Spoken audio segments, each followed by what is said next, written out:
Then someone started rolling. No, it fell out of Is my that how hand. we do the countdown now? We just roll random numbers until we get a 1? All right, Josh, you roll. We're counted in already, aren't we? Oh yeah, we're live. Okay, we Oh, live. okay. Hello, everyone. Thanks for tuning in tonight's episode of Dungeons and Dummies. We're off to a great start. Picking up from where we left off last on Tuesday or Monday, our earlier session. The group made it their way into Bazozan and were had their evening's rest in the infirmary after Bo and Harbar were brought back to life. Greeted in the morning by a Aurora Watch soldier who was going to lead them and bring them to visit and meet the task hand of Bazozan, Varin Thalis, on their march out of the infirmary towards where Varin was going to be waiting. The alarm trumpets of the city began to ring, or began to blare out, and they were hastily led to the meeting point with Varin, upon which they saw this decorated drow figure speaking to the rival party at the same time, and offered them the option of whether they were going to fight or flee. The party decided to fight alongside Varin and the other guards, and the rival party was sent to guard the infirmary. A battle took place between the party, Varin, and some lesser demons, apparently spawned out of Betrayer's Rise, some gibbering mouthers. Uh, Luckily, only 2 guards of the city were killed in the encounter, and the bloodshed was minimized due to the party's quick reactions and hearty spells. Afterwards, when the battle was concluded, everyone went in to check on the infirmary, led by Varin, at which point Bo took to his clerical duties and began helping in the infirmary, healing and protecting a lot of the Aurora Watch, single-handedly bringing up almost an entire platoon of guards. This was noted by the female priest working there, as well as Termit and Dermot, the 2 goblin members of the rival party, who thanked Bo and saw in him the good person he was. Um, the female priests ended up selling Bo a spell scroll, a high level spell scroll, and on the way out, one of the Aurora Watch members, who was not long for this world, reached out, grabbed Bo's arm, and asked him to place a small trinket on on a memorial in the city, the Wall of the Unforgotten. Later on, moving out, Bo went and did that. The party went and eventually met up with Taskhand Varin Thalis in the barracks. Got a little information out of him about the city, about Betrayer's Rise. Harabar decided to try a wrestling match with a bugbear in the sparring pits, and did not go well. That is not going to go well at all.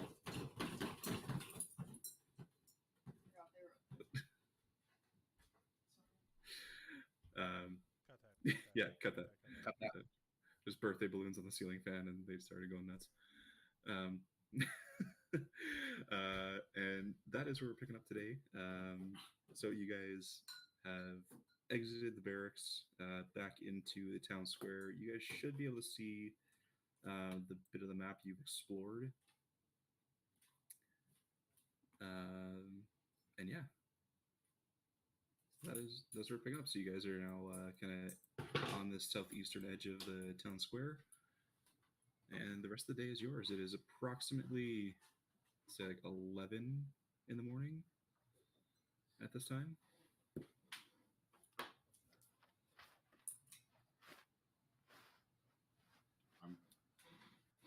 So, who wants to check out more of the town before we commit to anything?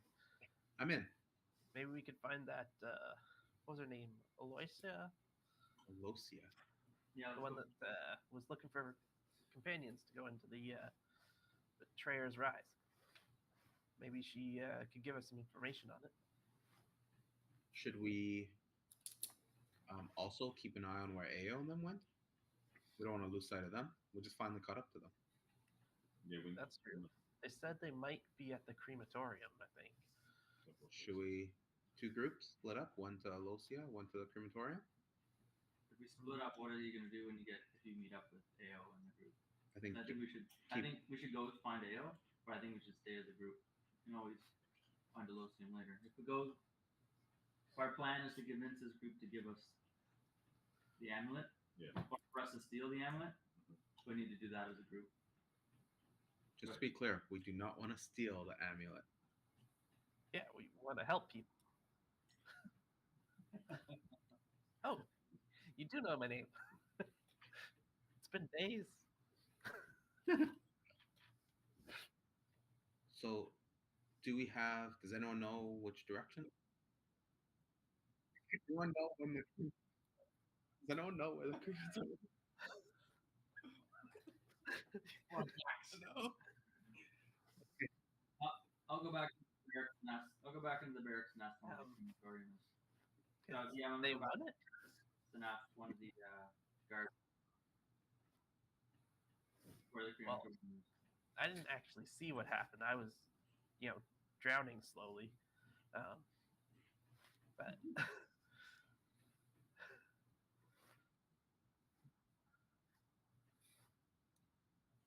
why don't you just charm it off her? You know what I mean? As you guys talk, Okay. Embrun, you head back into the barracks to Just find ask- someone for directions. Yeah, where the crematorium is. Okay. So you find a hobgoblin soldier who's kind of taking a break, and he explains to you, points out the door to the northwest, and looking out the door, or the opener, you see 2 billowing stacks of smoke, and he just tells you it's head north up the road, take the road to the left, and you can't miss it.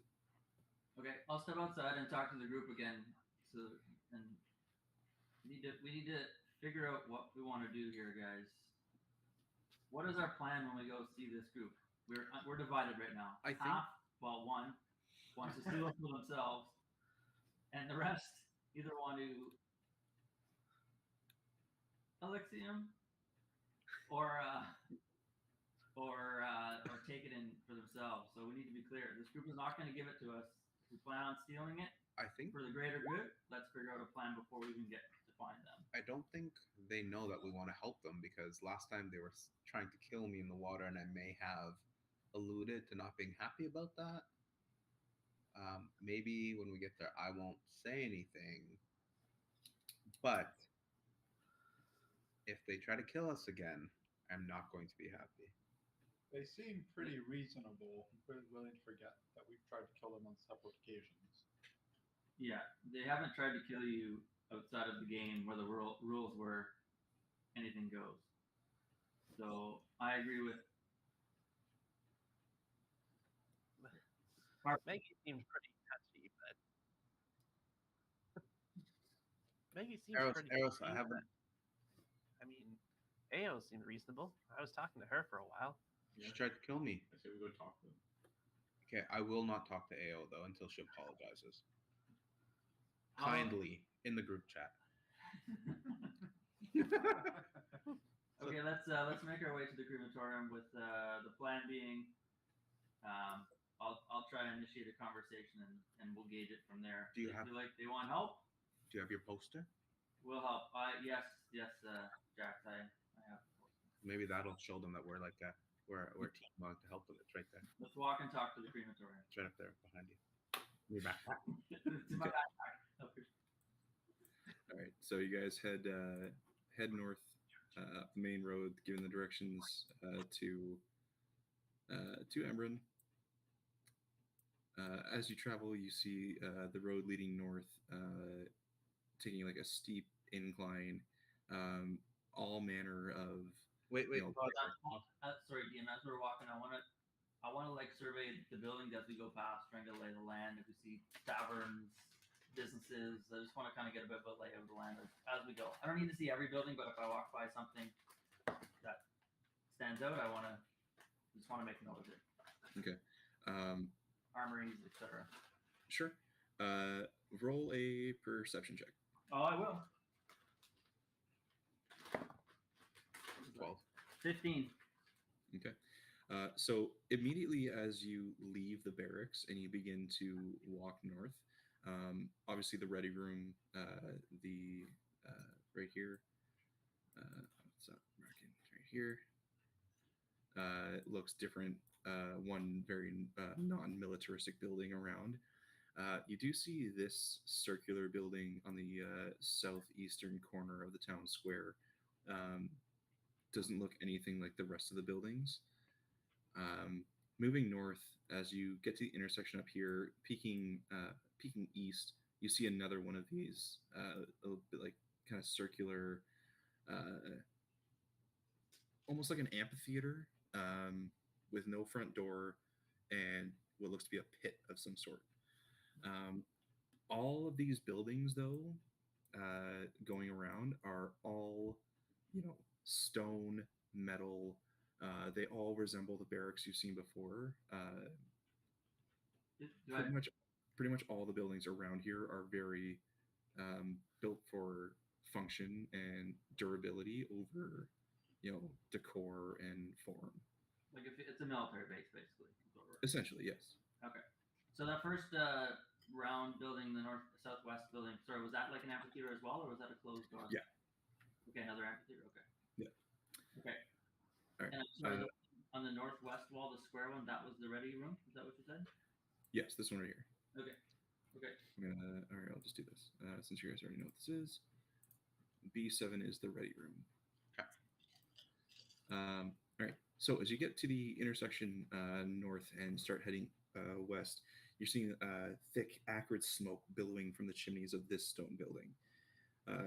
Corpses wrapped in beige cloth are stacked in a small yard northeast of the building.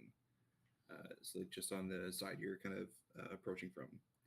And as you guys approach, you see a willowy man wearing a leather apron greeting you at the entrance with surprising cheer. New bodies for Bazozan, I see. And behind him stands a giant of a man, muscular, blue-eyed, with short cropped hair and a missing arm. A missing arm? Sorry, did you say missing arm? Yeah. Hey man, where'd your arm go? Don't worry about him. He doesn't talk much. Is it because he doesn't use his arm? Bit of a dullard, that one. Very confused. Well, friend, my name is Embrum. We're looking for a group of travelers. Have you seen them? Large orc. With a Ogre. sorry, large ogre Shrek. with a blue friend. Goblin. Not many blue skinned people walking around these parts, but you know what? Why don't you guys come on over here, grab some of these bodies, help me bring them inside, and we'll talk on the way. All right? All right. Sure. Yep. Touch those. I'll grab a body, kind of eye up the torso, see if it's something I want to sleep in. That's Where's the stick?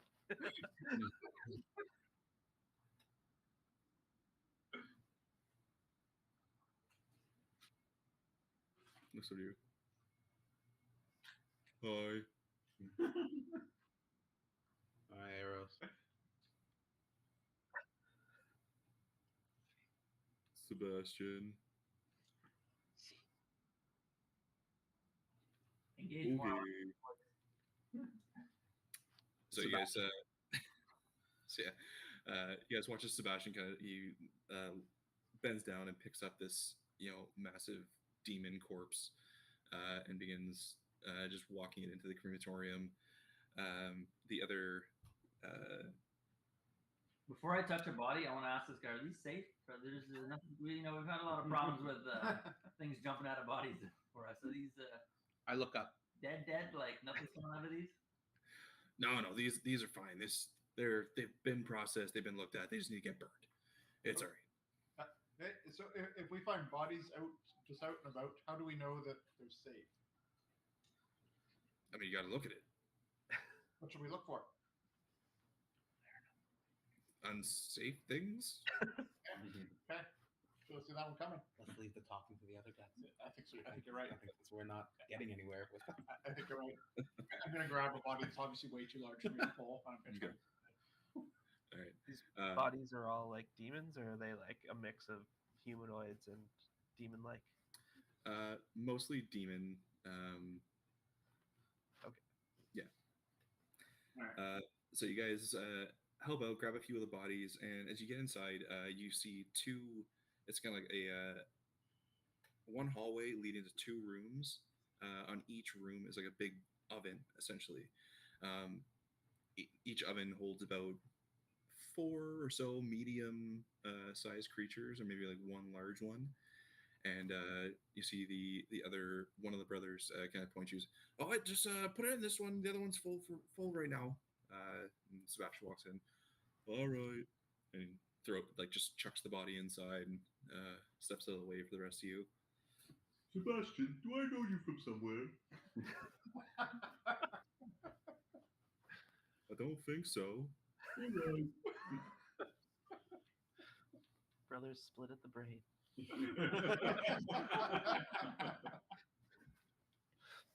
All right, well, let's move the bodies, and I want to ask him again. It's quite important that we find this blue woman. It's a friend of ours we're trying to track down. We've got some news for them. Well, I haven't seen any other weary travelers such as yourselves. Mostly just the rural watch. As he kind of like starts walking back out, like talking and walking. It's not too often we get visitors here. Pretty unsavory place that not a big tourist attraction.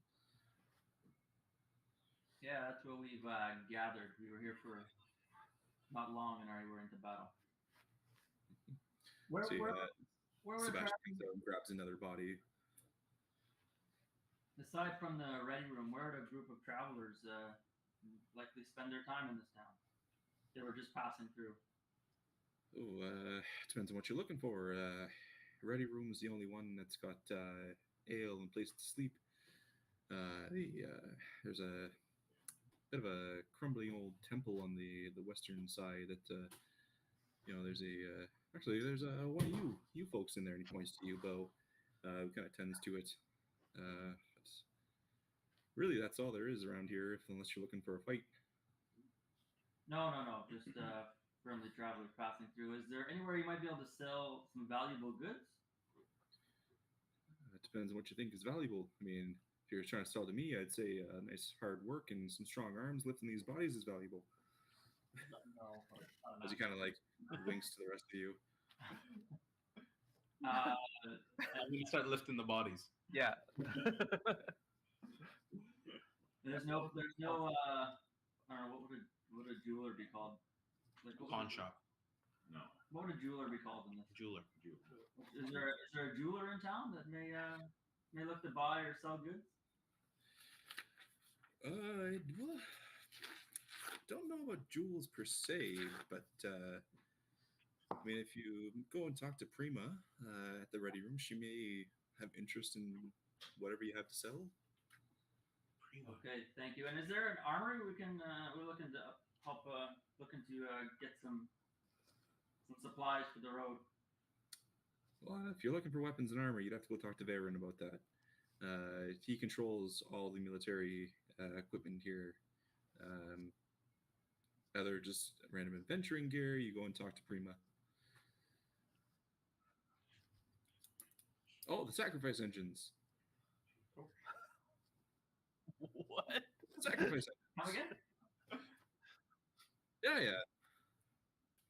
Oh, those are old. Those are ancient. Here, grab the legs of this guy, and I'll tell you all about it. Oh, I'm gonna grab his legs and try to pull. We'll tell you. Want to help me grab a couple? Okay, I'm gonna we'll help move a few Of more. course. I'm gonna thank him and give him 2 gold pieces. So, Eris, you lift up the legs of this other demon creature and begin carrying it in.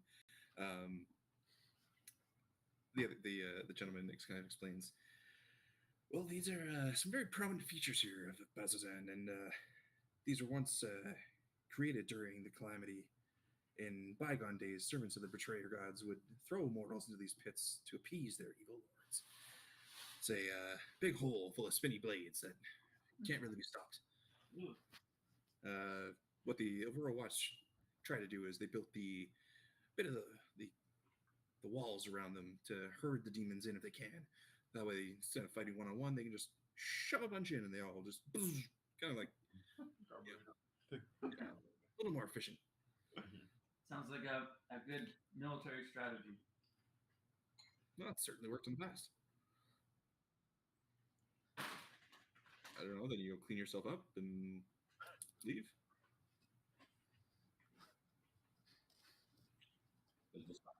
It's always fun trying to guess what Eros said to the guy just by his response.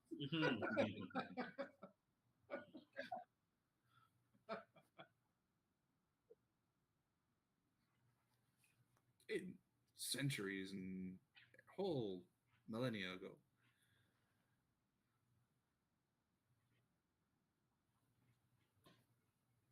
The pits?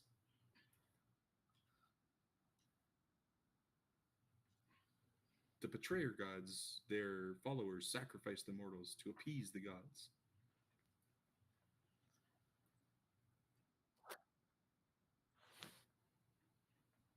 Oh, it's a very well made machine that kills things very efficiently. So we push demons into it, so we don't have to fight them.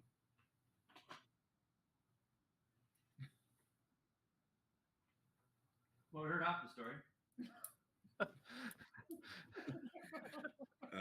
So you guys, as you kind of come out for another load, looking down at the corpses, you see about like one more sort of smaller demon, and you see a familiar creature, one of these Vroks, and you can kind of notice that the one brother is sort of making work somewhere else. Like he doesn't want to be around this thing.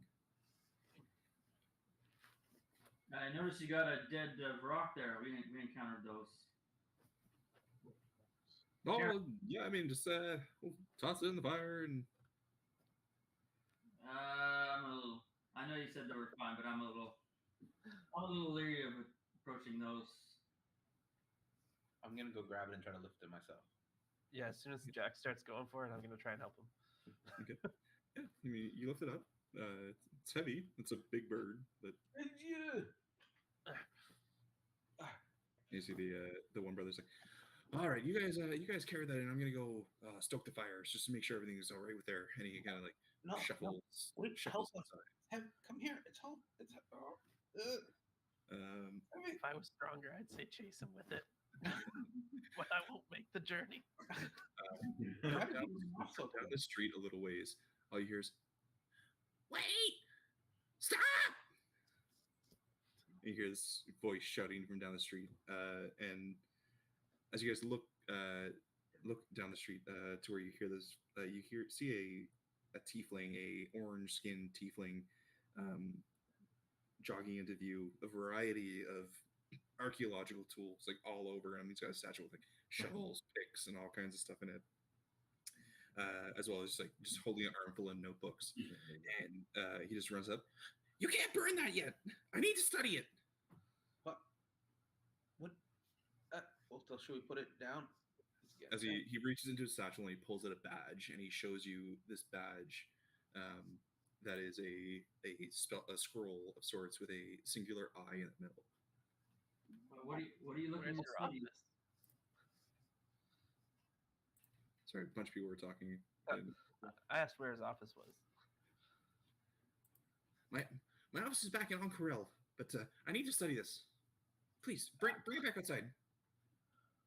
What are you studying it for? What are you looking to find? All right. Well, this creature should have been goo by now.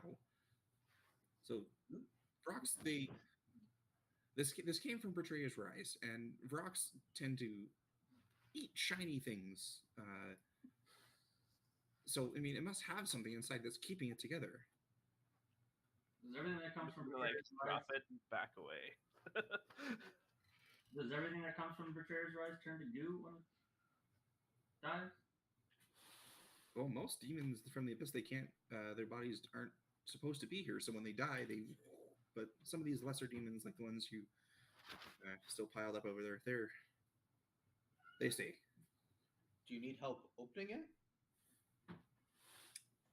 And he kind of like straightens up a little bit.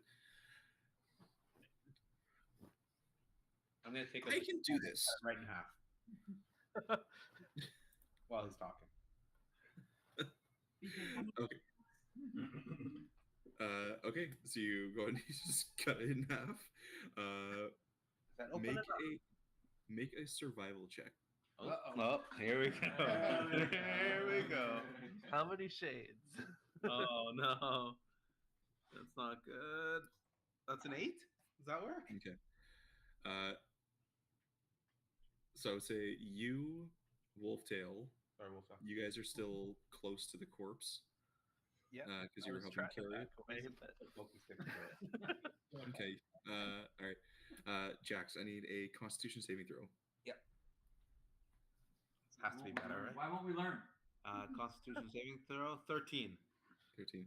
Okay, so you slash into this creature while this tiefling is talking to you guys, and as you cut just straight through the corpse, right into like the meaty section of it, this burst of spores fills the air around you.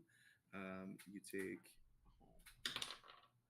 3 points of poison damage, and you are poisoned.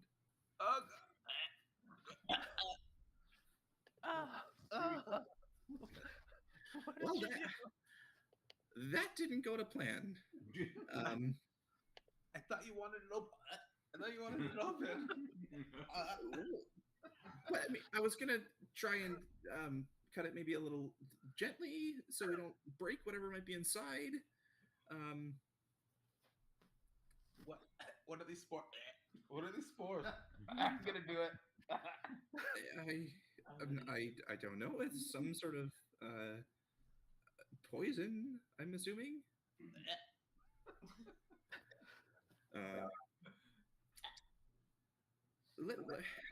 Let me try. And he kind of waves his books around to clear the spores that have begun to dissipate. And he gets in there, pulls out like a little almost like a trowel, like a little gardening shovel, but on one side it's sharp. And he's like,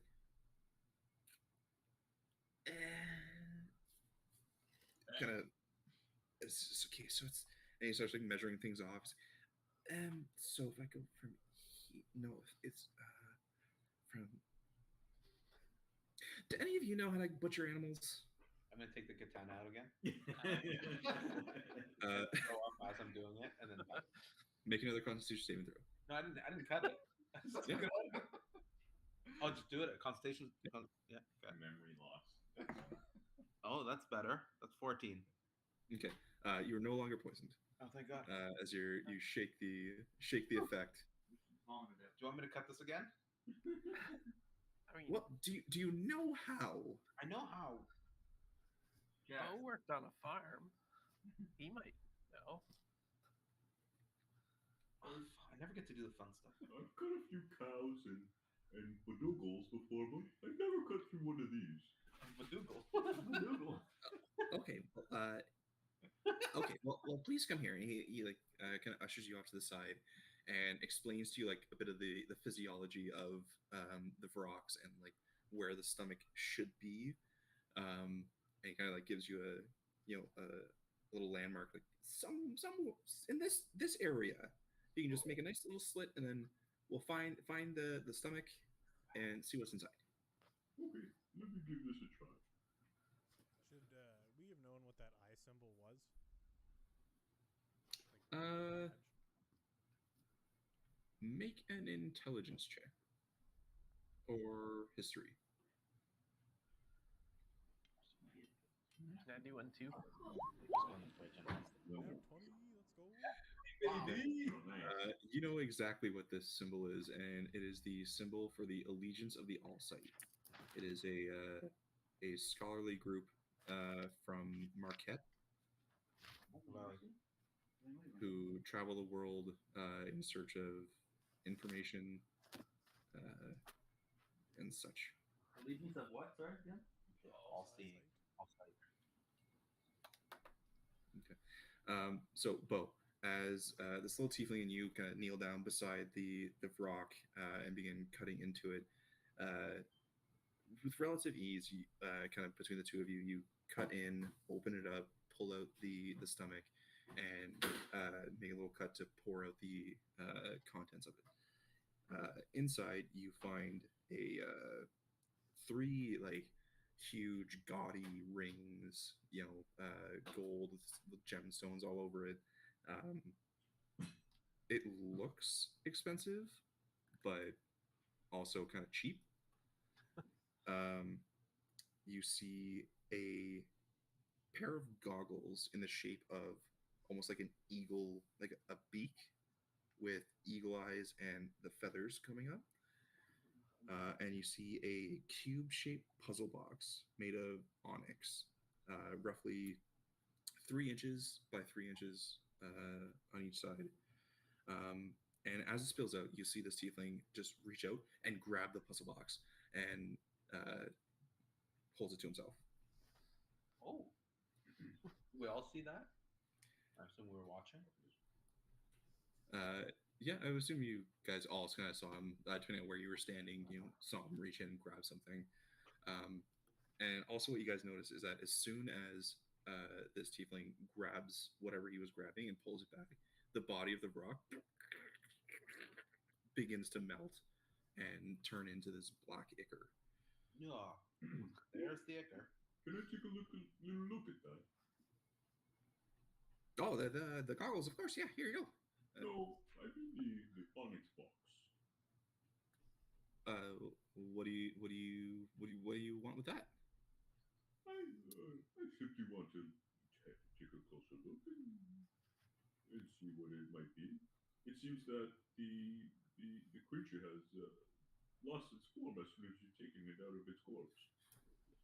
Well, yes. It's this has obviously contains part of the magic in Betrayer's Rise, so that's what kept it all together. And it's obviously very dangerous, so I need to go and take this back to my workshop so I can open it and find out what's inside, but in a safe environment. Can I do an insight check? Absolutely. I want to step forward so that this tiefling feels like the presence of 4 of us around him. Yes. Let's go. That is a 25. Yeah, he's lying. He's trying to sound important. Hey, can you just take a look at that badge again there, friend? Hey, big guy. Yeah, of course. And he holds you up the badge. I want to like either grab it or get it close enough look to see if like if it's a forge or if there's a way to tell that it's not an official one. With that nat 20 history check, like you know what a real one looks like, and this is in fact real. Okay. My friend was kind enough to open this body up. Wouldn't it be nice if you were to repay the favor and let him see what came out of it?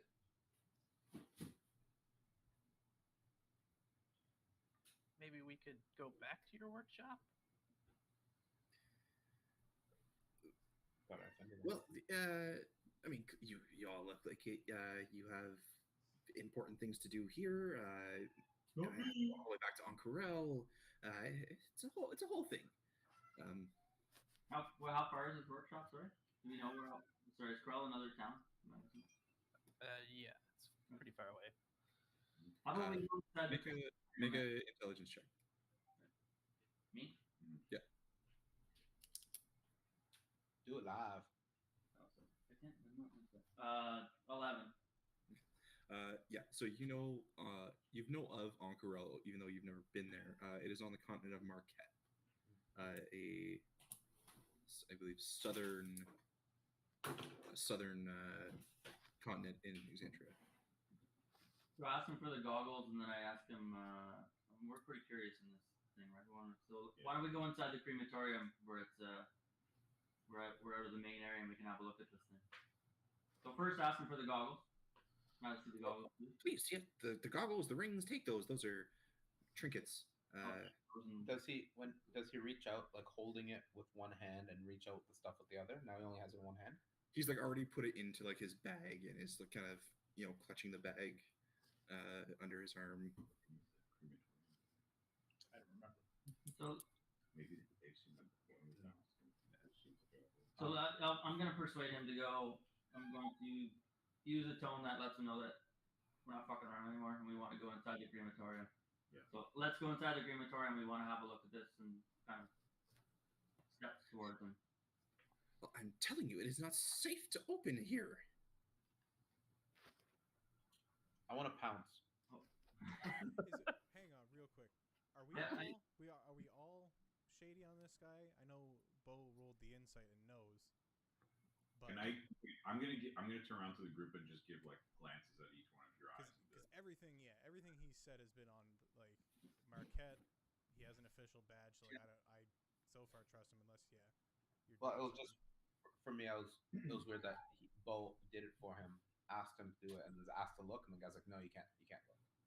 So I was just. Well, right. I was just gonna start defending him if I didn't like, but yeah, if you're giving like weird looks, then I'm down to fuck this guy up. Carry on. Let's walk him up, fellas. So I want to cat pounce him, like not to hurt him, but I want to like jump on him, like to pin him down. let's take a step back. No, I jumped. I already jumped. Okay. I pounced. Make an athletics check. I pounced with flair. Okay, How many make an guards athletics are check. around? Acrobatics. Okay. 17. Okay, are you doing acrobatics? Or are you doing like you're trying to put him to the ground, or are you trying to? No, I'm just want to like Land on his shoulders. backflip and land on him, pounce, like pin him. Okay. Sorry, what'd you get? 17. 17. That's a natural one. Yeah. So yeah, you just pounce over the body, grab him by the shoulders and pin him to the ground, and he's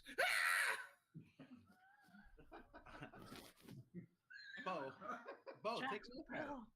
It's okay. We're just wrestling. Bo, grab this thing and take a look at it. All right, I'll grab it out of his bag where I saw him put it. Stop! You don't know what's in there. I understand. I never know what's in anything. Well, That's why we want it. Yeah.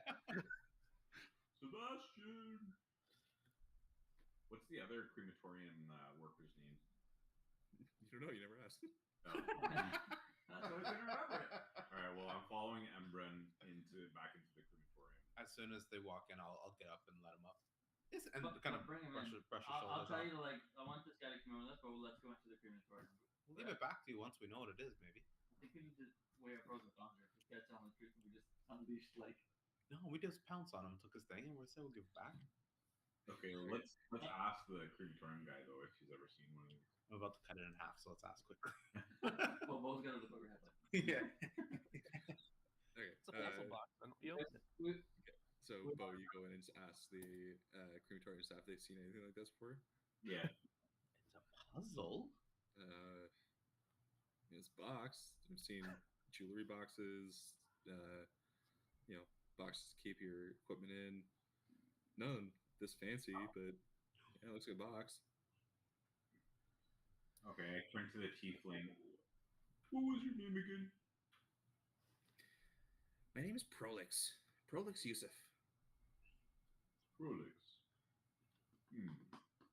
Well, it seems as if my companions here are ready to pounce on you. And one literally did. So, can you just tell us a little bit about this box before things get a little interesting? Make a persuasion check. I'll say with advantage from everything that's happened so far. No, because I'm round. No. Okay. I got a 12? Does that fail? That's exactly what you needed. Um, so sorry, what did you're asking about the box? Yeah, I'm asking him to just give a little bit more information than he's already given. You did roll with advantage, right? Yeah, You did. Okay. Wow. but I do have like blessings of hope or whatever. If I roll a d20 and fail, Yeah, you have that mode of possibility if you Yeah. want to use it now. is it like a blessing that just lasts all the time, or is it like a one-time use? It's 24 hours or until you use it once. Oh, okay. But you said 12 was good. You don't know. 12 gets you something. Okay. The higher, the better. Okay, we'll use it. You gotta, All right. Spend your mode of possibility. All right. Okay, 12 it is. Eddie with advantage is honestly fucking comical. That's like double advantage too. It's double advantage, and he rolled a 12. So he kind of gets up, straightens himself out, puts a few of the things back in his satchel like a knocked out from Jax's pounce. My name is Prolix Yusuf. I am a agent of the Allegiance of the All-Sight, and I am an archaeologist from Ankarel, a city from the continent of Marquette. While I'm an archaeologist, I'm not here to perform archaeology per se. I was sent by the Allegiance of the All-Sight to spy on a rival agent of the Consortium of the Vermilion Dream. I was not told why that person is here or was dispatched to Baselzan, but the reason can't be good. And as for this box in particular, I have no idea what it is. I don't know how to open it. I don't know what's inside. It clearly just came out of Betrayer's Rise, and now it's here, so it's probably something. Why don't we throw it back over the fence? who's the person Because you've it come could to be something good. Who's the person you've come to spy on? What's their name? I don't know. How do you know who you're looking for? How do you? You don't know the name of the person you've come to spy on. How do you know when you find them? You said Vermilion something? That- Consortium of the Vermilion Dream. Was that not the Aloysia person? Yeah, that's what I'm thinking too. Yeah. Aloysia. Yeah. She was definitely associated with some Vermilion dream. Okay, it's her. That's her name. Why do you keep lying to us? We're trying to be friends. I'm sorry. It's supposed to be secretive. I'm not supposed to be doing all this. Why don't you leave your past behind and join us as the Warriors of the Flames? We don't want him if he's No. gonna lie to us. Well, Errol sleeps with everyone, and Not So- this guy. Are we recruiting now? I thought we were trying to get business. What? Okay. Listen. All the cards on the table. I'm sorry. I shouldn't have lied. You guys seem like nice folks. Other than pouncing on me, roughing me up a little bit, and all this. I'm sorry. I'm new. But listen. Yes, I was here to spy on Aloysia. She's looking for something in Betrayer's Rise. I don't know if you know her. She's not hard to spot. Tall, pale, dressed in red, cold to the core. Seems like she'd do almost anything to get what she wants. But that's why I would like to know what she wants. Arrows. Do whatever. Information. Yeah. All right. Listen, If you you want like- me to. I want to know what's in the box. Okay, if you guys want to know what's in the box, Me too, okay. buddy. Okay, Me too. okay. Then how about we go and take this somewhere away from everything else in case something bad happens? Why don't we bring it to? I think that's a great Aloysia? idea. Who knows? Sorry? Why don't we bring it to Aloysia and see if she knows what this is for? No, I don't want her to get this. She seems a little. What if she's really evil and takes it from us? I'll pounce on her. This guy's an archaeologist. You have to believe archaeologists. If you can't believe archaeologists in these days, What if she's powerful like Maggie? There's no way you could pounce on her. What if she's weak like the archaeologist? the archaeologist? Same What's- type of what's- question about the Legion of Allsight. Like, should we know? Do I know the Consortium of the Vermilion Dream? Are they like known as shitty people? Make a history check. Yep. Jesus. So This stupid. episode is brought to you by Dice Pack. Dice packs. Let's go. He reads history books and hits on ladies. That's it. How do you like them apples? Okay. Yeah, let's just say he rolls another one right after this. You give us the source book. You send it to us. Okay. Yeah, with that. He gets the old turkey. Okay.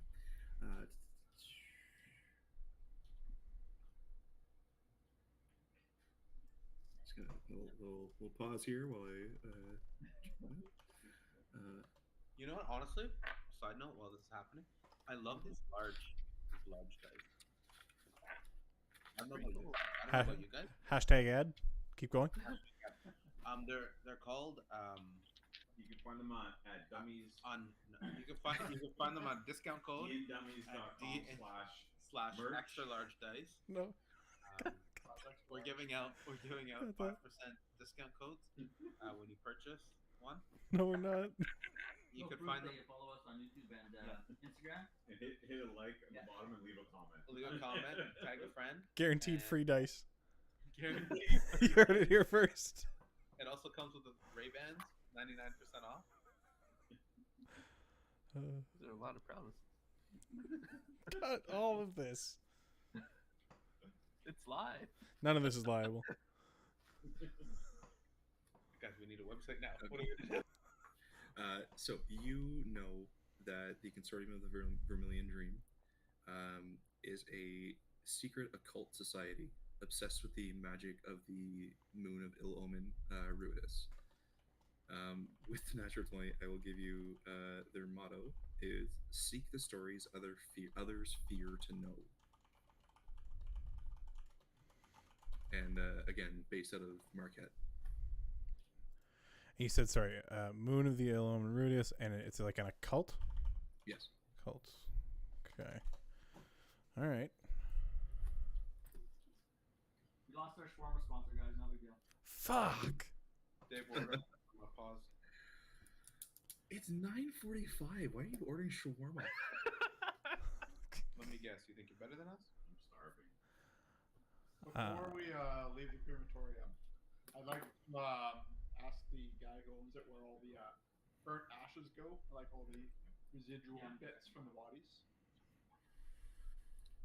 Why? If there's anything that doesn't get melted down by the fires, maybe there's something valuable in there.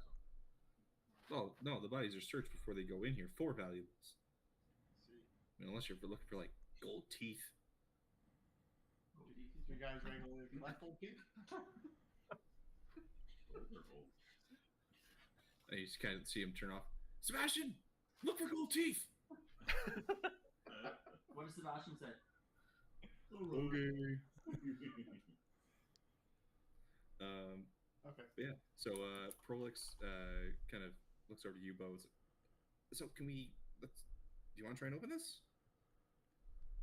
Yeah, I think if we go into the crematorium, like What if we took it inside the town? I don't think we want. I was thinking maybe just over, in the open area over there. How about Just the in- murder pits? In case No, I'm- away from the murder pits. Just up, just a little bit of ways before we get to Sure. the gates of Mature Rise. Just a little in that Sounds open good to area. me. Quick general question. If this could be so bad, why don't we just throw it into the pit? Call it a day. It could be very good. You guys are confusing me. Is it good or bad? Think of the possibilities. What if it could close the portal? Can we open it? We're going to try when we go to a more open area where it's less likely to injure Listen, the fellow. if you guys stay here, give me the box. I will go over there and try and open it. Let's all go over there right now. Yeah, let's go. Is there a spot where we can kind of like corner him in, like he's got, like I'm looking at the map, it looks like there's cliffs or something. Can we get to a spot where he's got his back to a cliff and he can't really run away from us, and we can let him open it? Yeah, easy enough. Okay. Okay, I think we'll do that. So we'll give him like a bit of a berth, like 60 feet, 70 feet, all eyes on him, Okay. and I'll allow him to. And I'm gonna ready a spell. Ooh, I'm gonna Okay. I'm gonna cast Calm on Jax. Calm emotions. No. I'm gonna ready. Do I need to tell you what spell I do, right? Yep. I'm gonna ready Mind Whip. So if I ready a spell but don't use it, do I lose a slot? Yeah. Yep. Okay. But if you have I try to help him open the box. Okay, I'm gonna ready level 2 Mind Whip. Okay. Oh wait, you say you're gonna go help him open the box? Yeah, I'm gonna see if I can. Well, if he's there, I want to help him too. No, stay back. We don't need to go there. We don't know what's gonna happen. I think we need to stay back. Wolftail, I think you should stay back. Wolftail gets to do all the fun Oh, stuff. Wolftail, get in there. Get in there, Wolftail.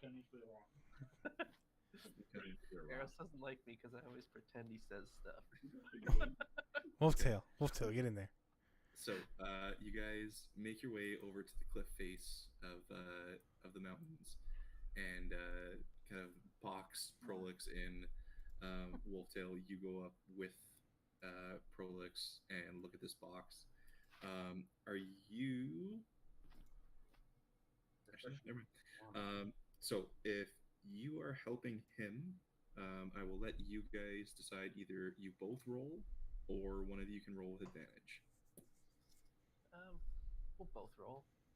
Okay. Is it me too? No, you're not helping. I'll never look at it. I think want Wolftail to go.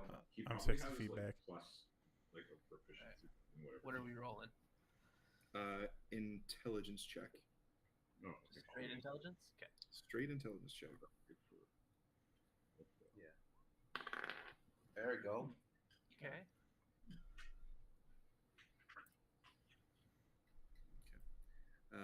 15. Okay. Yeah.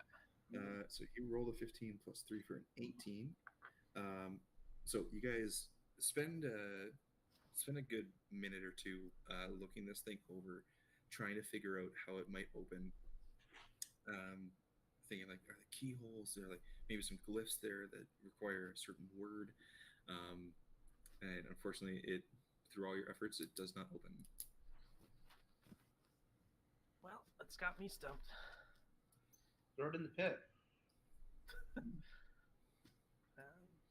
Maybe Aloysia knows something. I yell up to Wolftail. Wolftail, grab him and bring that back for us. Yeah, let's go back to the group. Okay. So as you go to stand up, he kind of like puts his hand over yours on top of the box and says, "Listen, I want to figure out what's inside this. I'm not trying to steal it, but I want to keep it and study it. If you let me do this, and okay, if you let me keep this, then we can try and work on it. All right. But this is allegiance of the All-Sites property. Can we can Trade his badge.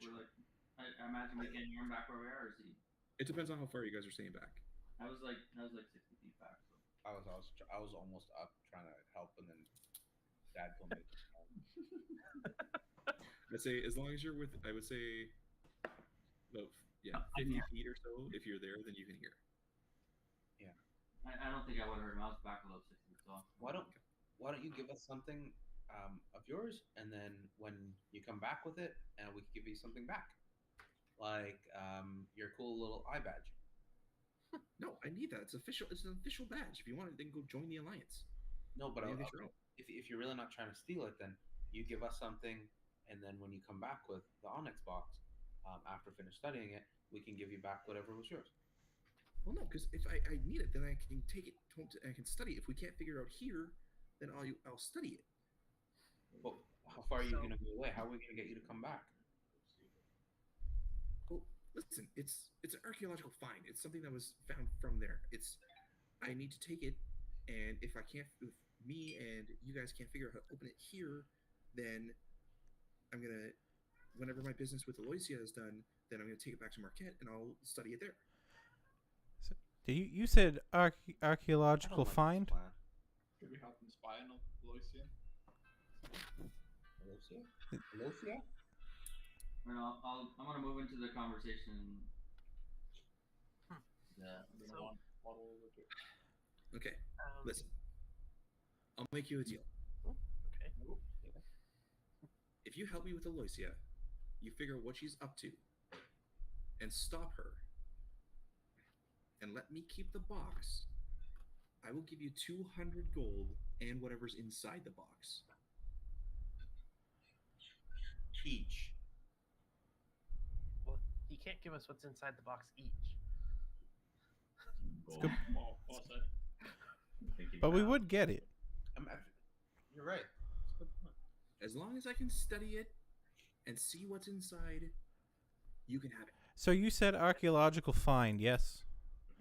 Alright, Are you gonna record? Lying. Are you gonna record this in like in a history book or something? See if he's lying. See if I feel like I trust what he's saying. Well, I've already written down what it was, or what I thought it was. Who'd you say found it though? Kind of shows you a quick little drawing. We wouldn't be the wiser had he not come along, right? So Yeah, we don't. Yeah, I agree with I that. think it's a good plan. I pound. I'm just kidding. I'm just kidding. I grab you by Okay, your tail. so I just want to ask him, how are we going to find you? What's the best way to find you? We need to find you down the road. To let you know what happened. Are you back Well, to Marquette or? Well, here I'm staying at the Ready Room. I know Aloysia is staying there too. If this takes longer than the business here and she leaves, then I have no reason to stay. So I'll go back to Marquette, and then you guys can find me there, and just go and find the Allegiance headquarters, and everything's. I'll meet you there. All right. Okay, I think that's fine. We realize that the badge is Hey. legit. You don't open up this. So, Hey, I'm Prolex. okay with that. Prolex. Okay, so we will. Prolex? We're Yes. Yes. not agreeing to help you with the Aloysia yet, but we'll discuss it. I'm gonna get a word in. I'm sorry. Your Prolex, here is in my, listen is to in my me. brain. Yep. Pay attention to me. Look at me. Harold, Not Embrin. stop for a Can you minute. hear him? Prolex, just focus on my I voice. can't hear you, Aaron. Maybe it's None of us Who can who hear do Harold. you who do you say? Who do you say? We can't hear you, buddy. It's like We perfect. can hear No, all of none of those guys talking can. when he's talking. They can't hear me. Oh, we can't hear, can't hear him him. at all. Yeah. So this is literally metagaming now. It's like super now I meta. actually can't hear him because you guys made him reset everything. Hello? Hello. Test? Hey, welcome back. There was no welcome back. It was welcome back for you guys. The other two could hear me. And now I don't know that they can hear me. I can Yes. hear you. Thank Christ. Yeah, we can all hear you. It was actual meta where you couldn't hear me and kept talking. And Derek was like, what the fuck is Oh, okay. Prolex, so you said you're finding this. It's an archaeological discovery? Well, I mean, yeah, of course. It came from this ancient temple, the Betrayer's Rise, and now it's here. Right, So and you write the history books on this, yeah? I'm not a historian. I write down my findings and So- what it is. Then when I research it more and I figure out what everything about it is, then I detail it, and then whoever else writes the books, they write the books. Right. And where in your findings are you going to put that the Warriors of the Blade found this for you?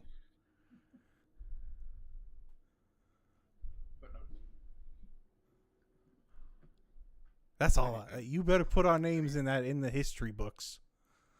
I mean, We technically, the found it. Kerbal found it with me. Now, listen, we want to get technical about it. We could just take it.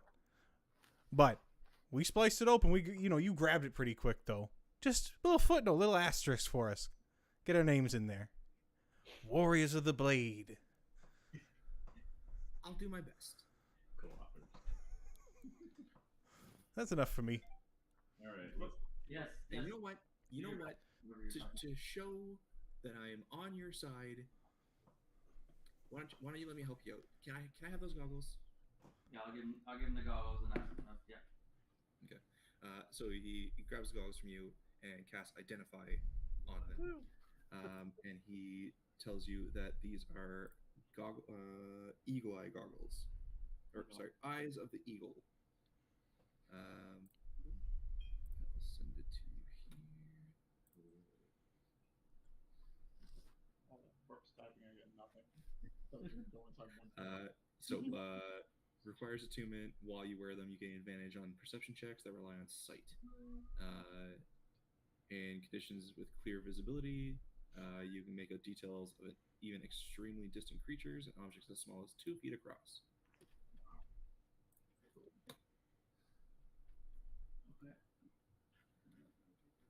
Before we leave Prolix, I'd like to ask him some questions about the story of Alexian.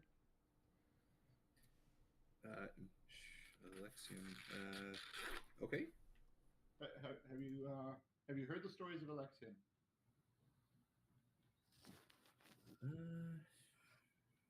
Alexian. Maybe you knew him by a different name. He was a great hero who he was a champion for the deities. He fought against the Bertera gods, but history has lost what happened to him. He fell in battle, perhaps. I can't say history is my forte. There was someone who, another scholarly type, staying at the Ready Room, another tiefling named Question. Now she knows some stuff. She might be able to help you on that. Her name is the tiefling's name is Question. Yes. Okay. Oh, she has some answers. If you're an archaeologist, if we had some questions about an ancient amulet, would you maybe know a little bit more about that? So, An ancient amulet.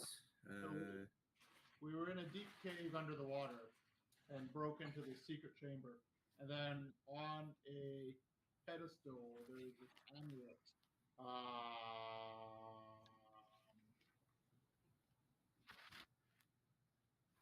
Then Do you what? have the amulet? Can I see it? We don't. Someone, unfortunately, it was a little bit better at swimming than us. I mean, there are many artifacts throughout history that could have been amulets. Doesn't really narrow it down for me. But again, the history part of this isn't really my forte. It's not really ringing a bell. No worries. Sounds like we need to go to the Ready Room, talk to Question, and look for Lucia. Yeah, let's make our way to the Ready Room. So I'll turn to you here and be like, hey, we'll leave you with the box to study. Sorry, we'll leave you with the box to study. Come with us to the Ready Room. Let's go see if we can figure out what Alicia is. Alicia? Can't everybody just be Susan? Mom. We got tiefling in Question. Yeah. Rolex. Walk and talk to the Ready Room. I think it's only fair. I'm gonna close my eyes and put my hands up. You pounce me now. It's only fair. I'm gonna pounce on Jack. You just like rabbit kick him. Oh. Nat 20. Wow. What are you trying to do? Just like he did to him. Just gonna like leap right at him and try to push him to the ground. Oh no. All right, yeah. In blinding speed, Jax, your arms go up. It's like, you can get me once, and then all of a sudden you feel like, ow! And when your eyes open, you're like staring up at the sky. What the hell? What hell? Sorry, man. You left yourself open. All right, Prolix. We'll solve this Alicia problem, and I guess if we don't miss you, we'll find you in Uncorral. He's coming with us to the Ready Room, right? Yes. I'm gonna go and start studying it up in my cot and start making some notes. Well, what room are you in? Do you have a room number? Just so we can come sort of knocking on all the doors here. There's no rooms. It's a one big room. And there's cots all over. Oh, it's like a hostel. Wait, what did I pay for? I thought we got 10 rooms. I paid for rooms. That was in a different spot. You paid for 6 cots. No, I paid for Oh, 6 right, bucks, right. yes. Okay, anyway, it was like one copper. Yeah. Alright, let's make our way back there. Let's go. Okay. So you guys make your way back to the Red Room. Now being about kind of a little after noon or so, or about noon, you guys make in, and it is fairly busy. You see lunch being served to the civilian population of Bazan. Looking around the bar, or the tavern area, you see all sorts of people kind of just having their lunch, having a drink or so. Easy enough to spot. You see kind of off in the back at one of the bigger tables is the other party, Ao, Maggie, all sitting there. And you see, as soon as you guys step in, Maggie, having her back to the wall, looks and sees all of you as her head is 4 feet above everyone else, and she has a clear line of sight. And then she leans down, and you see the heads turn to notice you come in.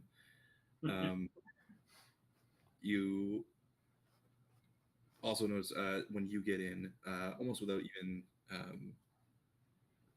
paying you guys any mind, Prolix just takes that box, and he's already, has a book in part of the arm, holding the box, sketching things, writing notes as he just walks away up the stairs. Just before Prolix goes, I want to kind of grab him and see if he can point out a question for me. Yeah. Okay. So you kind of, yes. And he points off to the one of the nearer corners of you, and there you see The person in question.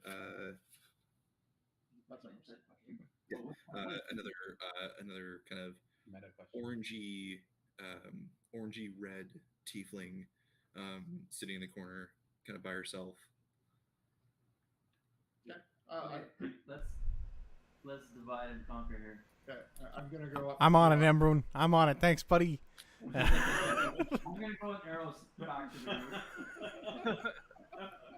Harvard, Jack, you want to go talk to question? I'm gonna go talk to question. Yes.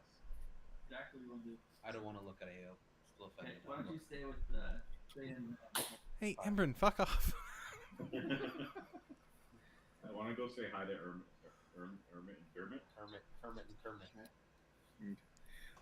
So we'll start with question. So who is going to speak with question? I'll go over to question.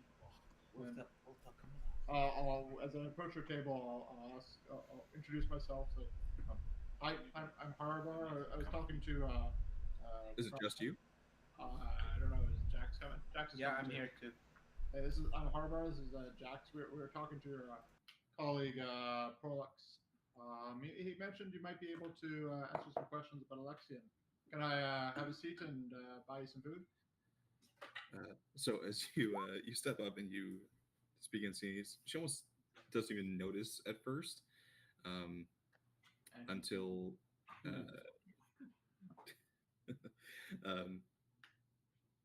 she kind of just hears you speaking, and then the name Alexian comes out of your mouth, and you see her kind of head snap up. It's like, tell me you feel it too. She says with a big grin on. My comrades don't, but I do. The history surrounding this place, the romance of heroes fighting against impossible odds, sacrificing everything for the sake of defending the world, all done for the people who would never know them, never think of them, never be able to thank them, simply because it was the right thing to do. And ages later, we now see the Overwatch doing the same thing, and they don't even know it. Mythic resonance.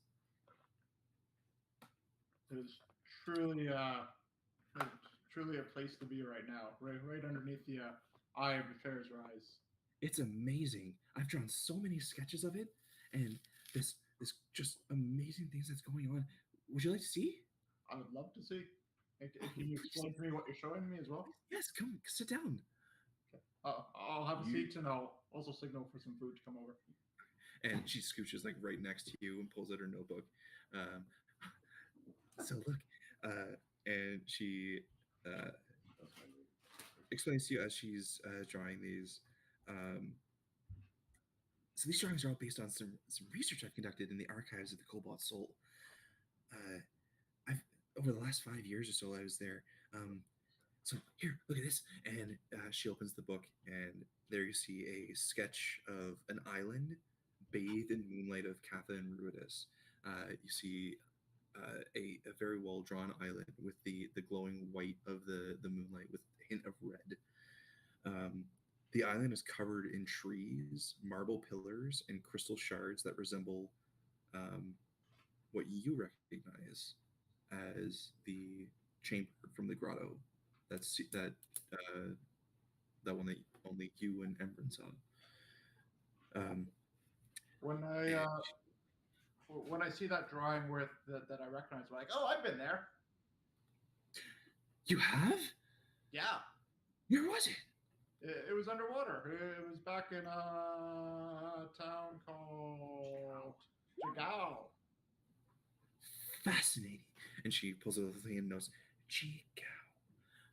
Oh, that's excellent. Amazing. What is that place? I don't know. It was only spoken of in rumors. No real definitive answer. But there are answers, and I can find them. But look at this one. And she flips to the next page, and you see a rough drawing of what appears to be a more elaborate version of the jewel you saw in that chamber. This one is larger, with 3 delicate spires inlaid with stones. I've seen something like this before, but smaller. It was in the chamber. You saw this in that chamber? Maybe something like this. You've seen a vestige of divergence. Tell me everything. Well, there's a underwater chamber in Jigao. It just suddenly opened up while we were fighting a shark, strangely enough. And inside, it's very much what you drew. There was an amulet that was sitting there. It was picked up. We heard a voice. Yeah. That's incredible. This has been spoken of for centuries as being the lost vestige. It's amazing.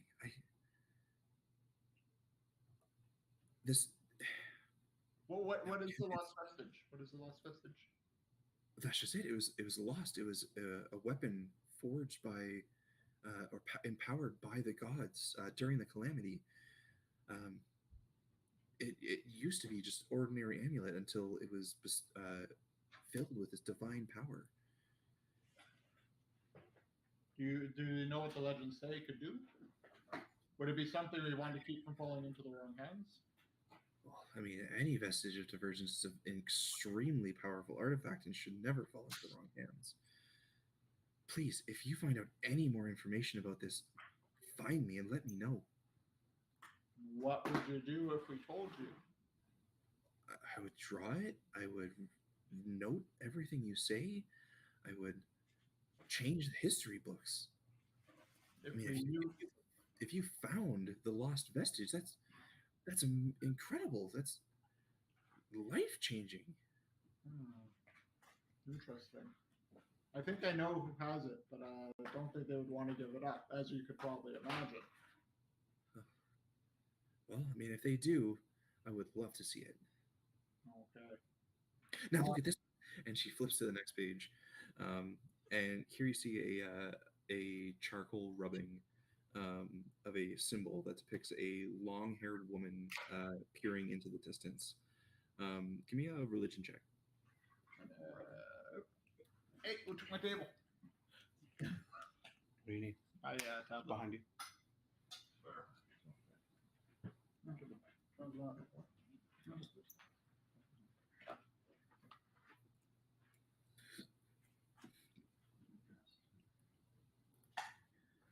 Religion. What's my religion? So slow.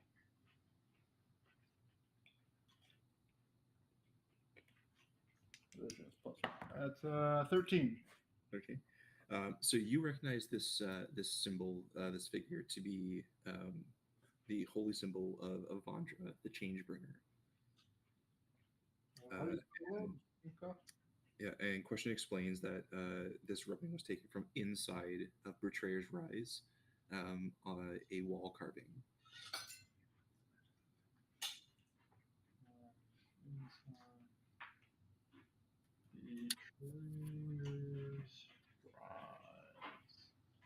Okie dokie.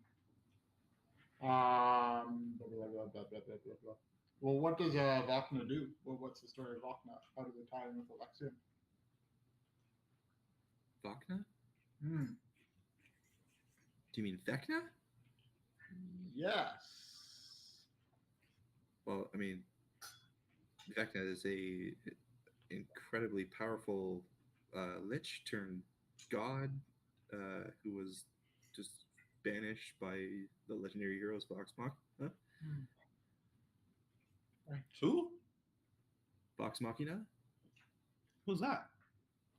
It's a legendary band of heroes from Tal'Dorei. Do they have posters? They don't need posters; they have legends. How do we get there? Well, how do we get? Oh, he's not here. No, How do we get legends? How do we become legends? that's right.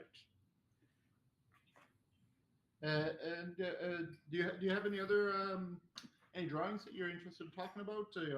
I know so little about Alexian, just snippets here and there.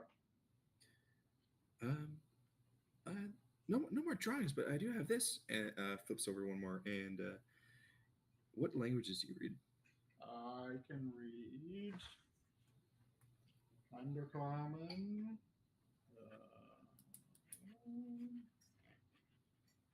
Okay, that's what you need. Okay.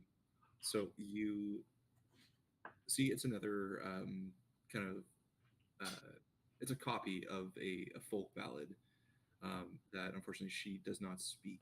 So she just thought it looked cool, and it speaks of an unnamed halfway god, a champion who was given so much power by three of the prime deities during the calamity that he became nearly divine himself. I offered to translate it for her. That would be incredible. Yes, please.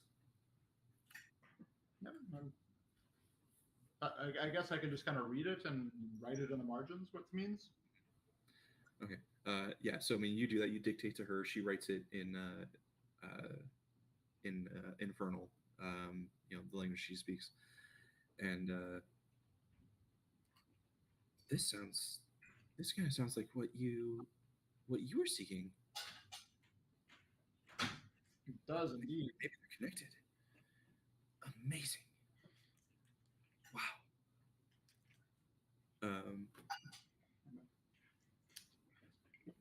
Both you and Jax noticed during your conversation here, about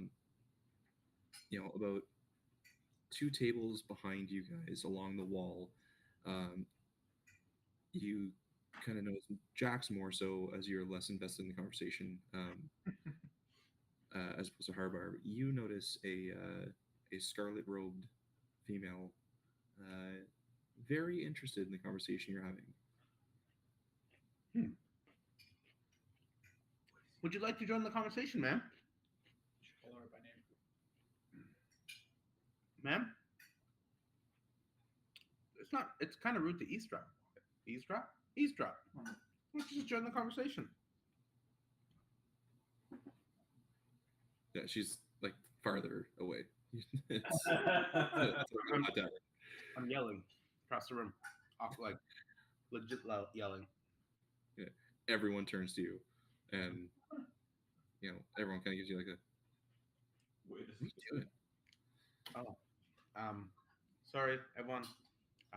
Carry on with your drinks and meals.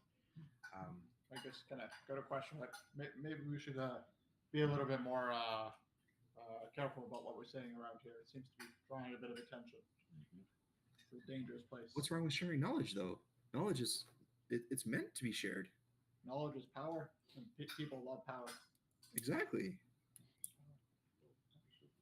I'm gonna like keep looking over at that woman. Is she still looking? So it's not so much she's like staring at you guys. She's, you catch little glances, kind of staring off at nothing but tipping her head towards you, like subtle indications of eavesdropping. Not so much just like, Okay. Okay. I'm going to slowly walk over, calmly, as I do.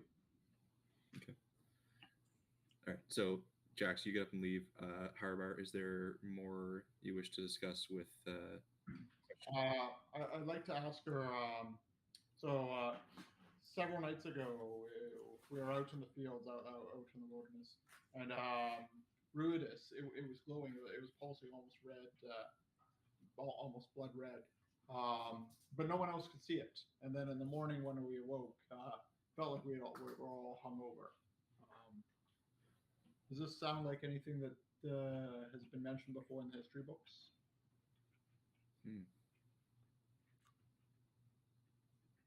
The moon was full that evening.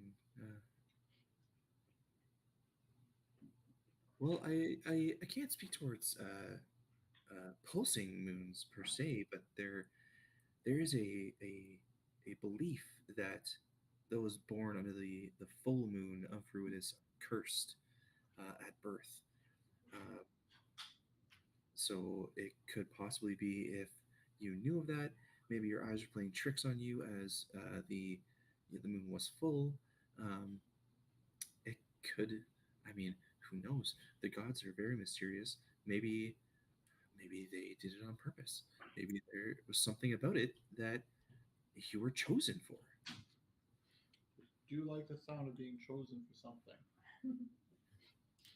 Okay. Well, this has been very good conversation. I think our food will be along shortly. You can take your time, enjoy your food, but do watch your back and be careful because I don't believe you're safe here. Okay, thanks. And she just turns back to her books. Okay, bye. I'd like to go over to the bar, speak to the innkeeper, and ask if there's a way that her room or her person could be just kept a little bit safer. There's extra security that she could have without knowing that she's got it. Okay. Well, that's a bit of a tall order here for not being noticed. If you wanted to hire some of the soldiers to watch over her, I mean, you'd have to go talk to the task hand about that. Other than that, I mean, you guys are mercenaries, are you not? Maybe you protect her, or who knows? I mean, there's that other group over there. You might be able to hire them. Okay. If I'm a worried fellow from the countryside. If things go south, is there a back door out of here that we would be able to flee out of? What do you mean go south? I'm worried someone's going to stab me in my sleep. I'm going to have to run away because I'm good at that. What kind of danger are you bringing here? Oh, I'm not worried about bringing danger. I'm just worried. Oh, now I'm worried about you bringing danger. Same. No. Never mind. So, what's going on? I don't know. It seems like a dangerous town with demons running around and soldiers prepared to strike out at any moment. You never know when things might end up the way I don't want to end up. Okay, so you're scared of the demons. No, I'm scared of lots of stuff, but especially demons. Let me tell you about the stuff. So there's no one out to get you, is what I'm getting at. No one's out to get me. Okay. So don't go start going around a place you just got to and say, "Oh, I'm bringing so much trouble here. You're gonna need back doors." And, all right. Your perk up. Back doors? So you're saying, don't worry, the demons This won't. place is as safe as it can be. It's been built up for centuries to survive these attacks. It is filled with soldiers. They take care of it. They take care of us. All right. If you're scared, stay inside. All right, sounds good. I'm gonna get a beer. Cuts Jax. I'm here. Okay. So I'm gonna nonchalantly walk up to the lady. Is there any space like beside her? Like is she on a bench or something? She's sitting at a table. At a table? Mhm. I'm just gonna awkwardly grab a chair over and like you hear the legs dragging across the floor. Put it down and sit down. Hey. Who do you think you are? Hi, I'm Jax. Great. I didn't invite you to sit down. Oh. Fuck off. Oh. Ma'am, sorry, I thought like every time He stands up and leaves. Alosia, wait. You sort of kind of like stutter step for a second and keep walking. Guys, that's Alosia, get her. We're on Nobody the moves. bar, dude. I yelled it as loud as I could across the bar. Okay. Oh my god. So you see all the eyes turn to you, and the barkeep behind there's like, "Your little friend said you're not bringing trouble here. Are you making trouble?" That's Alosia. She's a spy. Oh my goodness. Oh no. At which point, you all hear the thud of a chair against a wall as this 12-foot ogre stands up, and you hear, "Hey, pussycat, maybe you should sit down." Okay, Ivan Drago, I'm coming for you. What did you call me? Pussycat. Is this Maggie? Just so I know. Yes. Okay, while this is all going on, I walk. Like we're at the table talking to them at this point, right? Like we're I want to walk up to Jax and like try to calm him down. Like maybe Embryn and I walk up to Jax and just like, well, I'm just sorry, I'm just confused. Like, well, this conversation's going on. We're having our conversation with Ale that we just haven't gone through yet, right? Like this is simultaneous, so. Well, at this point, who knows? So, we gotta calm him. We're not just standing in the middle of the bar, not doing anything while this Right. having a conversation's going on. We would have gotten to Yeah. AO and Maggie. yeah, you guys are like making your way over there. They just kind of like ran over here real fast. Now trucks started to see. What's your problem, ogre? I wasn't even talking to you. Stop harassing all the female folk. I wasn't. She was looking at me. I was trying to talk to her, then she walked away and yelled at me. That's harassment. She doesn't want to speak to you. She was looking at me. All right, Jax, come here, my friend. Come over here. Yeah, we'll just calm Jax down. Luckily, you're 12 feet tall, you big dummy. At which point, she grabs the table and throws it against the wall. What did you say, pussycat? Big. Misunderstanding here. Sorry, Maggie. My friend Jax here is just a little tired. He needs a little cat nap. Call me pussycat. Say it again. I dare you. No. Cover his mouth. Mm-hmm. Bye, Maggie. I just like escort him away. Okay. Yeah, I'll apologize to them. Again, I'm confused. Would I not have been at this table having a conversation while they were having a conversation? I'm confused on where. Not now. Well, he would have been. I would have been though. That's what I'm saying. Like you're saying not now, but I'm not just standing in the middle of the bar while he's having this But conversation. you have to play out what actually happens. I know, but while he's having a conversation, I would have been having a conversation, right? So I want to get to that conversation I would have been having with AO and Maggie before this shit went down. Okay. I didn't even get a chance to roll to see if I could get there. Okay. So they go off, have their conversation. Sure. So we'll say you guys have like 3 to 4 minutes at their table, or during that conversation, the other 4 of you So you guys begin to cross the bar, and the other party is there. You see Maggie sitting down on the opposite side of the table, just staring you guys down as you approach. I'm AO alone. sitting there I with stay away from everybody. Just putting that out there. Alright. They go talk. They go talk. AO sitting there with her back to you. You see Termit and Dermot right beside her. Off to the right of the table, you see Irvin, who's kind of like leaned up against the back of the wall in the chair, like tipped back. And Gelsariad is off to the other side of Maggie. Okay, Wolf, you went and bought beers, right? Yeah, the first thing I did once I saw them there, they all stared at us and I waved. I went up to the bar and I ordered a round for them at the table. And then I just pulled out one of my books and started reading it at the counter. Okay. Okay, so you send the drinks over, and the barkeep, arrives with them. You kind of see him whisper over, like points off to you. The heads turn to you. Just give them a wave. Yeah, you see AO pushes hers aside, but the rest kind of give you a little head nod and just, All right, so I would have seen AO push it to the side, and I kind of got close to the table and be like, kind of cautiously, friendlyishly walking up to the table and be like, AO, not thirsty? And then kind of Maggie, and then say hi to the rest of the group. and you see AO kind of just over the shoulder. No, I'm fine. Do you mind if I have it? By all means, you paid for it. All right, I'll take the beer and kind of give a little cheers and be like, here's to long travels.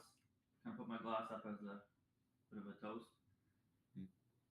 Yeah, the rest of the table, they give you like a kind of half-hearted cheer.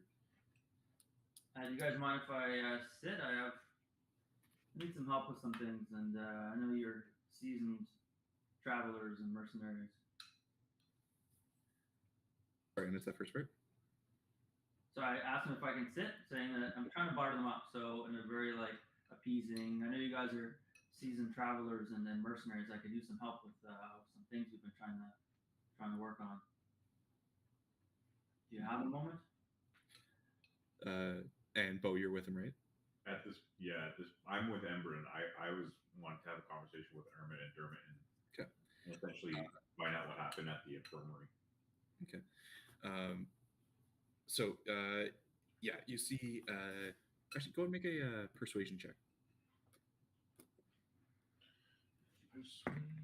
That's 10.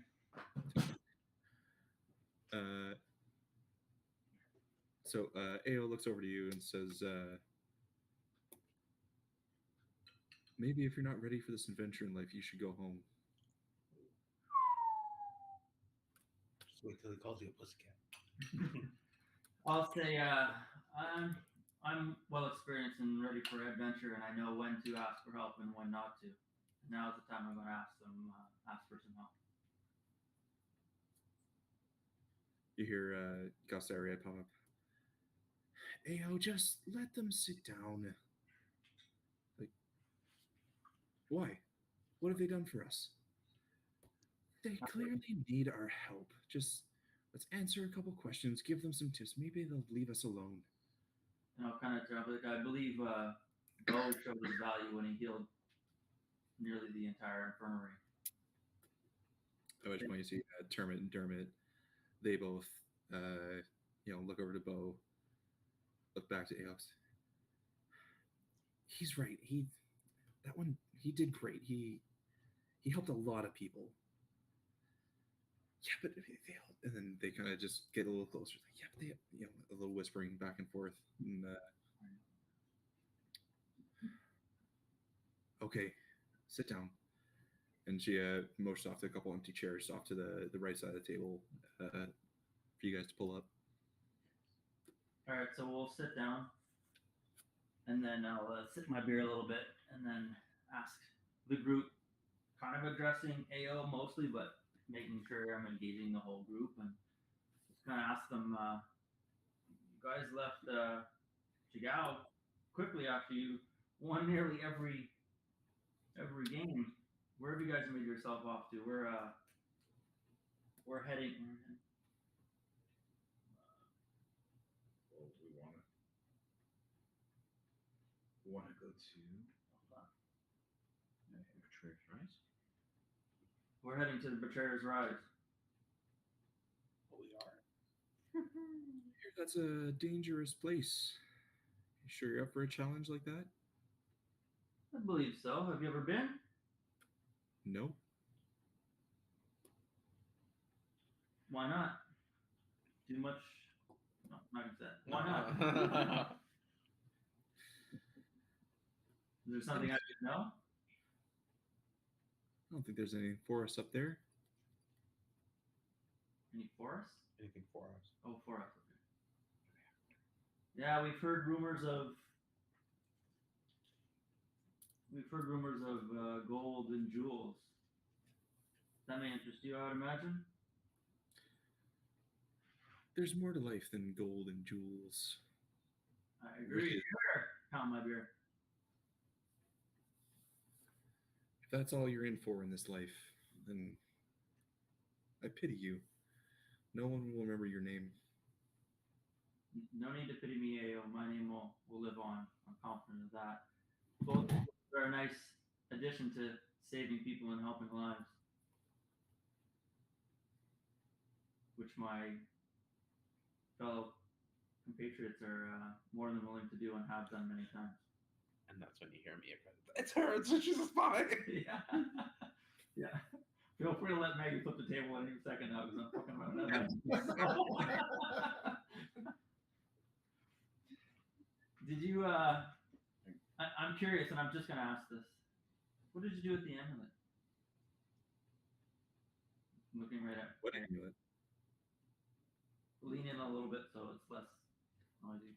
The one that you got out of the grotto. I heard. Yeah, she reaches into her pocket and pulls out like a rope with a little gold amulet on it. You know this one to be the one from the shark. I was told we get a fair price for this in Rosona. So there you go. Sell it there. Pay for our travels. Wait, sorry, was that the amulet that was in the grotto or the one? No, that was the one from the. It was one around the shark. So I'll lean in and be like, not that one. We both know you have a much more valuable amulet. Make a persuasion check. Come on, man. Persuasion. Channel that arrows. 12. Checks. 12. Don't really know what you're talking about. And so at this point, you hear Maggie. What was it? I'm gonna stand up and be like, what the fuck? And then I can hear it obviously. Yeah, you hear Jack start yelling things, and then Maggie yell things back. And then she grabs the table and whips it to the side. And I need both you and Bo to make dexterity saving throws.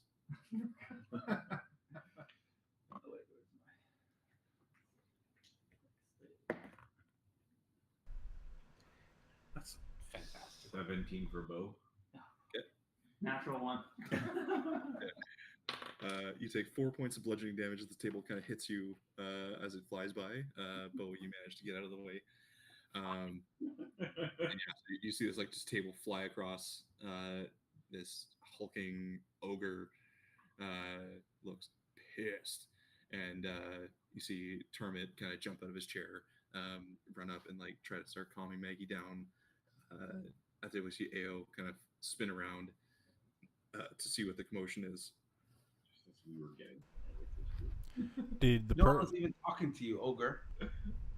Right, so at this point, Bo's going to wrap up Jax, and I'm trying to calm the group down. Yeah. The person that Jax pointed out, have they left, or they? I know they were walking. Yeah, she walked a good distance away and began to kind of head out to like the middle of the area before a table crashed. So she's kind of just like stalled for a second. You said she stutter stepped when I said that's Alosia. What? What you said she stutter stepped when I called her name or called Yeah. it like Alosia. Yeah. Okay. So we have not confirmed yet that it is her, but she did stutter step. I said her name, so she definitely is fine. Tall and pale. Got a red dress on or a red coat. Yep. But yeah, so Bo, you run over and you start to try and shut Jax up. As you do, Maggie kind of walks past the group out into the middle, just death staring Jax. Here, I wish DK was here. What are you doing? So I'm calming. I want to try and calm Ember. I guess that's what I rolled.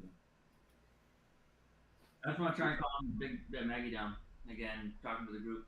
Sorry, we apologize. Jax is. We're looting the spy for the war. Fired up. He's had a long day. We mean no disrespect. Somebody get the spy. I fear if Bo takes his hand out his mouth, though, this may continue.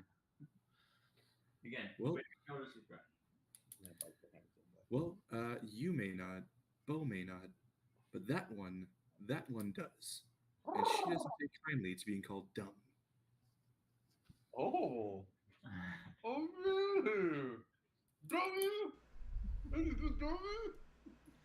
It's at this point, Bo, she's caught up to you, wherever you were trying to drag him off. She grabs your arm and removes it from Jax's mouth, lowers herself 4 feet down so she's at your face, and says, "Say that again to my face." Do I still have the spell ready? No, that's long gone. No, 6 seconds. Lasts for 6 seconds. I didn't think so, but I'm gonna raise my voice a little bit and tell Jax to shut up and tell Maggie to back up. At which point you see Irvin, or you hear Irvin as you kind of like stand up to say this, puts an arm out for you. He's like, "You're not gonna convince her, man. Just stay out of her way." Maggie, we all know that you're not dumb. My friend Jax here has had a rough time. We've been attacked by demons and light elementals and whatnot, and he was recently poisoned, which I would suspect is why he's acting this way. You showed your intelligence back at the grotto in the competition, and we don't doubt it at all. So please, let's settle this. Jax, say sorry to Maggie, and let's get on. I have to say, sir. Yeah. I wasn't even talking to her, and she No, called me. Jax. No more advice for you if you don't say sorry. But I wasn't even talking I to her. don't. Like this whole time, her face is like inches from yours. You can feel the hot like breath on your face. Like the stinky fish breath and stuff, and from whatever she was eating.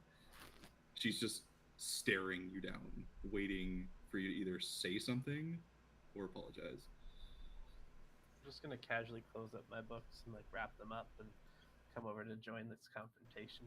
I'm still at the bar, just drinking really excitedly over my beer. Also at my table alone, just watching. Jax, what are you gonna do? What's the rest of the bar doing right now? Everyone is in stunned shock. You see, like, everyone is pushed as far away against the wall as possible after seeing this ogre, throw a table against the wall and shatter it, and now just walk across and now face to face with the cat. It's, everyone is just like statues against the wall, trying to stay out of whatever is going to happen. Fine. I don't really want to interject here too much, but you kind of dropped a big bomb on him with the P word. It's not fair to bring race into this. No response. She is just staring at Jax. Is everybody just okay with this? Well, no, I said no. Bo was we're all trying to de-escalate this. Is who's waiting for. I killed enough people. There doesn't need to be more injured. This town is trying to fight off the demon, not each other. Now say sorry, Jax. Oh, You made a decision to roll to do whatever that was. I'm sorry that you're not smarter, you big dummy. And then I'm He gonna. grabs you by the throat and throws you out the door. Roll initiative. Pardon? Roll initiative. Pick up by the throat and threw it out the door. Well, we gotta find a new pussycat.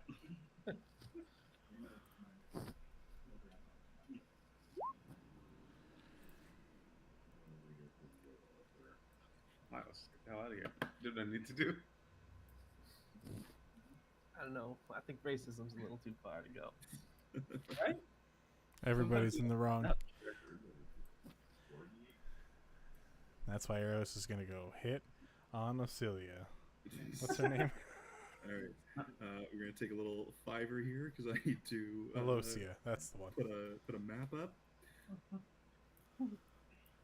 Okay, try and miss out what happened. What did you blow out the window? I called her dumb and she threw me to the window.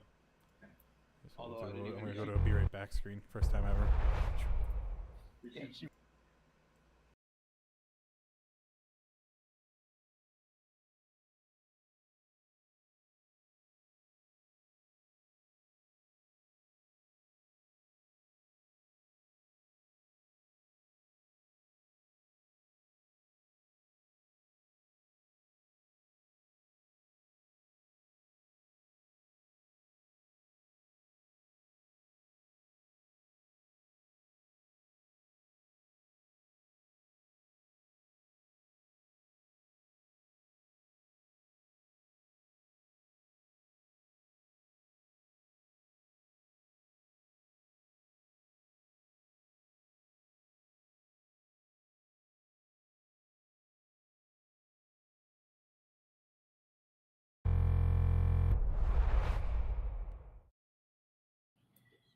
So this is your home. Watch the VOD. She started it. No, you're the one yelling belligerently. I was trying to get your attention across the bar. I think you're okay until you just even though I still think Maggie went escalated too much. At this point, I'm asking Ermin and Dermin if they have room in their group. Or they'll let them both. It does sound pretty well. It does sound good, actually. Okay, so right now I'm going to roll. Which are we like right here now? Nope, Where- I will show you in a second. Oh. Crematorium. Yeah, that's one of the crematorium.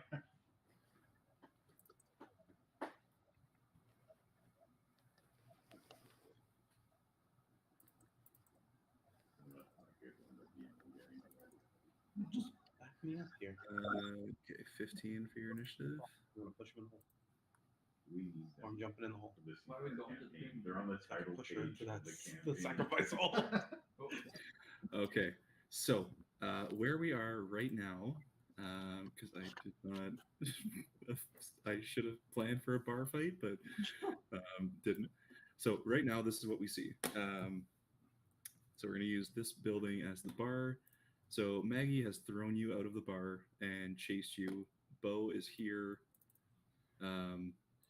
having been the closest.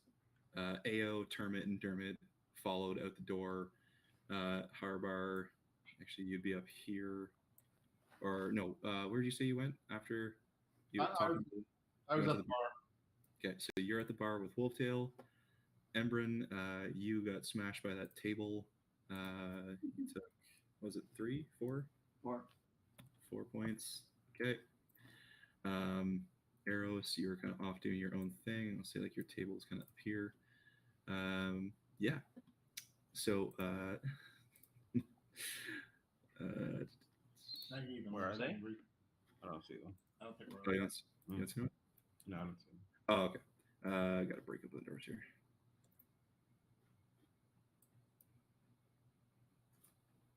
Um, me and Maggie both got 19. I saw you get 15. Yeah, but it's a +4 for initiative, my friend. Okay.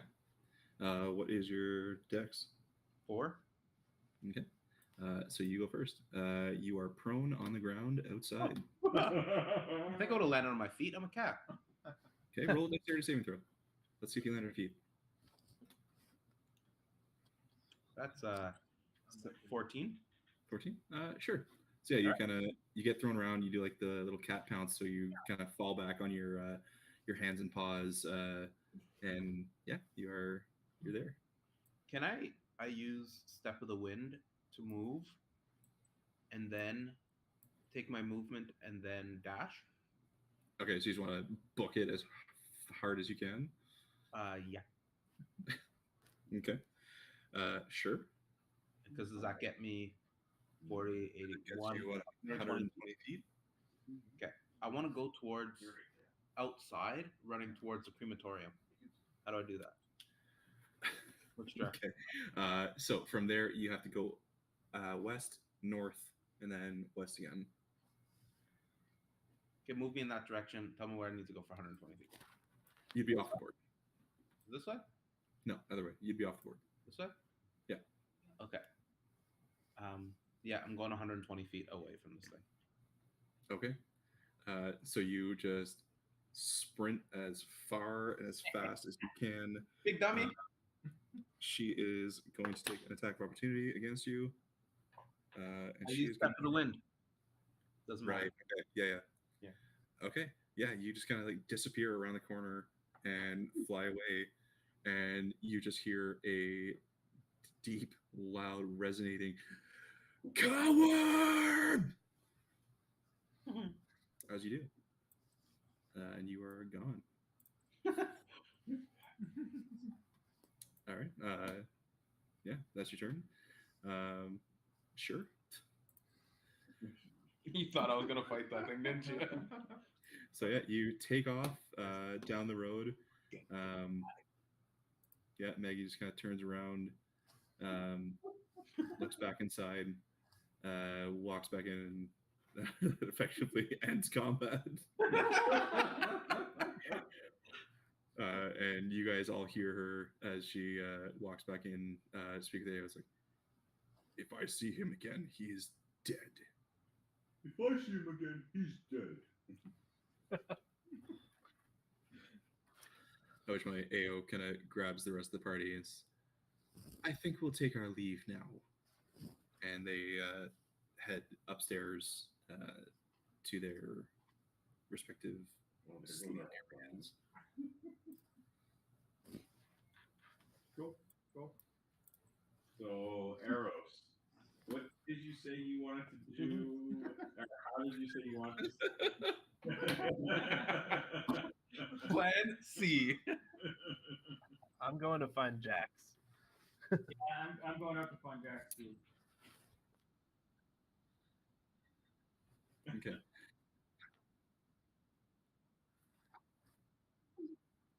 Listen, when you have a -1 charisma, that's what you do. You pull up a chair and you chat. Okay. So you guys go and start sprinting after your ridiculously fast monk. I'm staying at the Cool. bar. Oh yeah. I don't know. Whoever said they were going to find him, you guys rush out to go and try and find him. Yeah. Yeah, we'll get back to that. Arrows. So you peg Aloysia as she's walking through.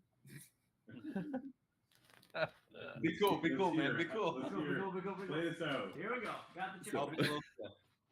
So you see her walking through the bar as all this is happening, and you see her duck sort of behind the bar area.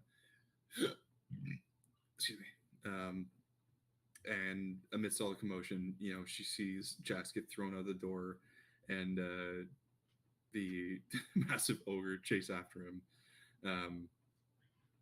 And yeah, she's kind of off in the corner beside the bar.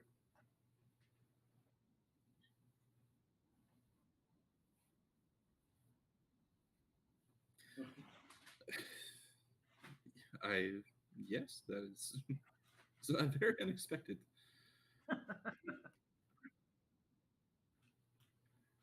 Which gentleman?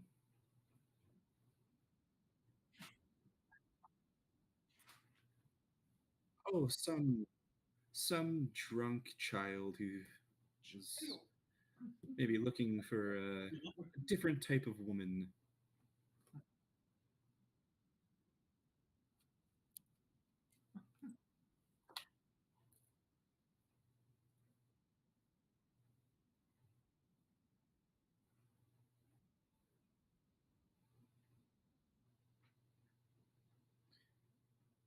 Are you with that group? Yes. So you know I'm not from here.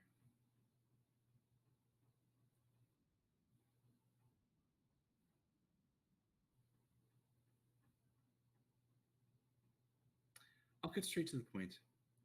You're an adventuring group, right? I want to go into the Betrayer's Rise. I need someone to take me. The soldiers won't.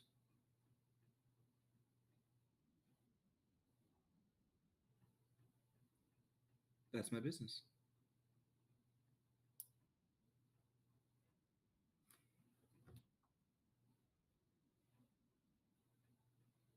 Make a persuasion check.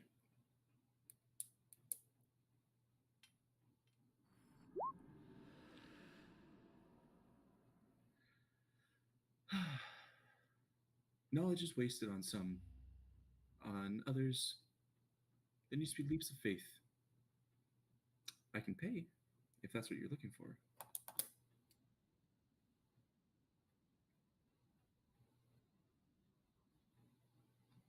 Well,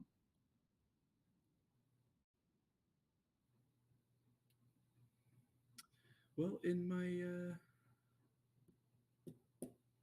I'd be willing to offer you 50 gold each if you would accompany me into Betrayer's Rise.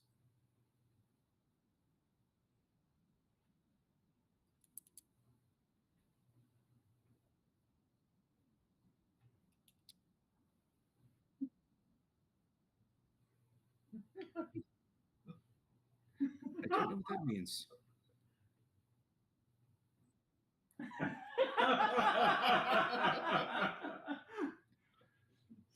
Down the brass tacks here. While I can appreciate getting right down to business, I'll pass.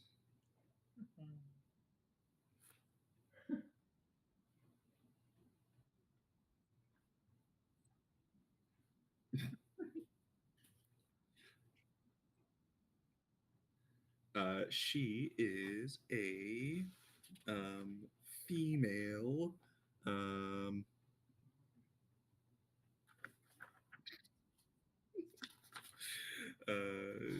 Yeah. Give me a second. She's an elf.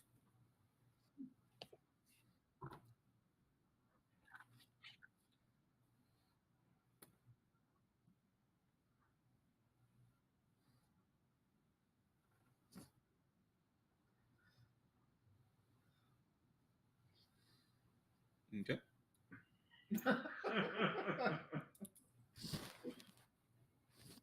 Just so you know, just general information. Derek has no game, so he doesn't understand flirting. He's not playing a character right now. He literally doesn't He's understand what's he's happening. Not playing a character.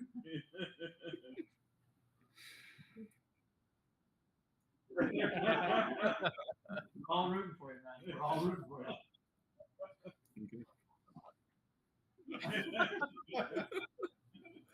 All right.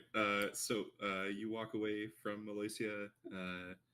She stays unmoved. The rest of you go and Jackson, where are you running to? When do you stay? I just got 120 feet into some alleyway, just away from everybody. Just straight cat and alley, and just hide behind a garbage can or something. Okay. If you see your friends, are you gonna like come out, or are you just hiding for the next while? No. Before that happens, I'm going to.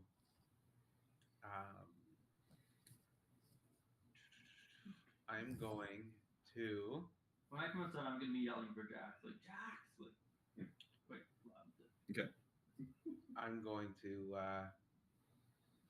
take off my arm sleeves, like where the things are. Yeah.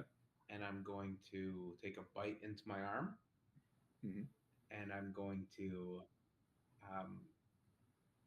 start. Just go ahead, man. I'm gonna start.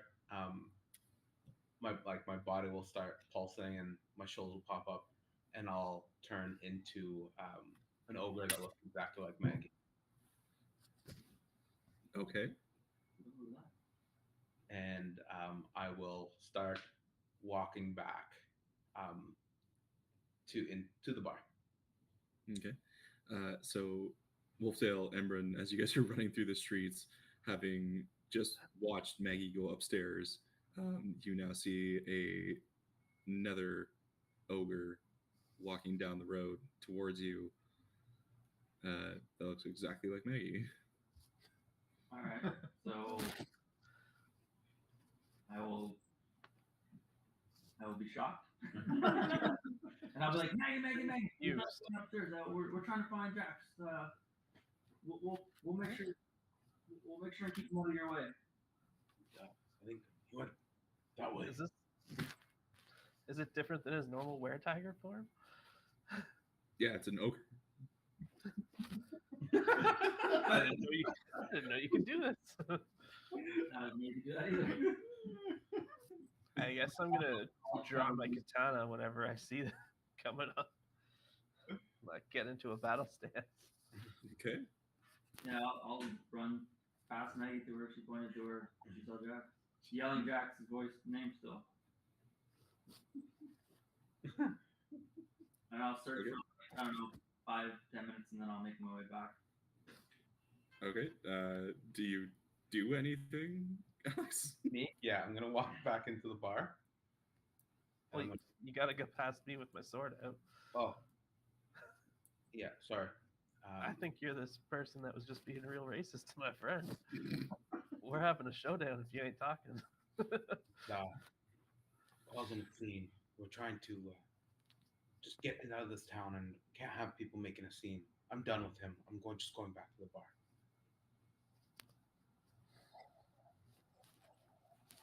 Is he okay? Couldn't Where find is he? Couldn't find him. Your cat friend's gone somewhere. I'll leave him for now. You guys seem like okay people. All right. Well, I'll put my sword away. That's good enough to convince Wolftail. Yeah. He's very trusting. Okay. And then I'll walk back into the bar. Lock eyes with Maggie. No, She's Maggie, not there. not upstairs. Oh, Maggie went upstairs. Okay, I'm gonna walk back into the bar, and I'm going to go upstairs to the room, seeing that they're not there. Walk into the room and say, "Maggie." How do you know where they are? It's just one big room. It's just one big room, right? You just walk up. It's not. It's just like a clock. Yeah. Maggie, I think we got off on the wrong foot. Can we speak? And you still look like her? Exactly like her. Yeah. Okay. So one, as you walk into the bar, everyone sees you and is confused and scared because they all watched you go upstairs. Upstairs, downstairs. So most of the people in there, they begin to leave, and something is going on. And the barkeep behind the counter looks to Harbar. What did you bring to my bar? Another round, please. This is ridiculous. I did another round. I have to live with this guy. For you, 2 silver. Fair deal. I slide him a gold. And then I look back and I see the ogre, and it's like another one. So you walk upstairs into the kind of hostel sort of sleeping area, and immediately are met with the rival party kind of all around Maggie, a few other individuals, tending to some and immediately they all see you turn around, weapons drawn. Listen, we're not so different, you and I.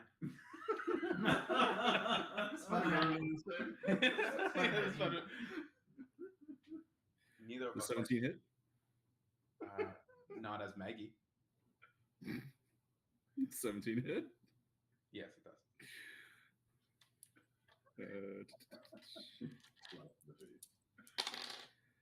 You take 14 points of bludgeoning damage, and I need you to make a strength saving throw. Did you say 14 points? Mm-hmm.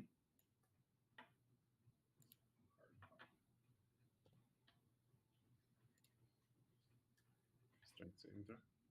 Yep. Oh, that's good. That's 21. Okay. So you watch as you begin to speak, this like Mjolnir-sized hammer comes flying at you, hits you square in the chest. As Maggie just whips this hammer at you, and luckily you hold on hard enough that you're not thrown down the stairs.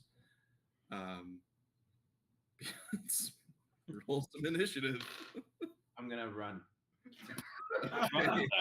down the bar, out, and I'm going back to the alleyway. Okay. Are you using the same strategy? Another key point? Another 120 feet. Okay. Cool. So As I run past, We're gonna get another long message from Derek tomorrow. as I run past Eros and everybody, said, "That didn't work. That didn't work." actually, as you go to leave, I need you to make a strength saving throw. Didn't I just do that? Yeah, for one effect. Oh, that's not a good enough one. That's 6. Okay. On that, you take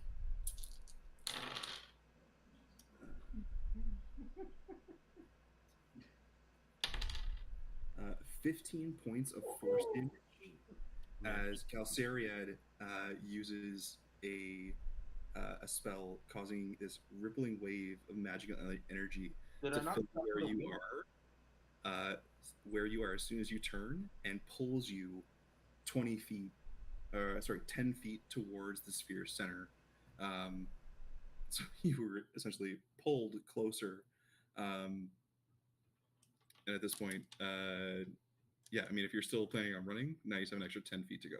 Did I not use Step of the Wind? How they still do an attack on me? Because it's a spell. Oh, okay. But if you still want to use it, like now after this, like so you're hit, you're pulled closer. If you still want to do it, now you're just 10 feet farther in. Yeah, that's but fine. you I'll can run still 110 feet away. go. Okay. And yeah, I mean, Maggie's over it. She's chasing. So yeah, if you're gonna go through the same strategy, give me a stealth check. That's not bad. That's 17. Okay, nice. Oh, these are the wrong stat, higher stats. You and that. I'm just going to just hang out far. Sorry, what was the total? 17. 17. Everyone's spending money.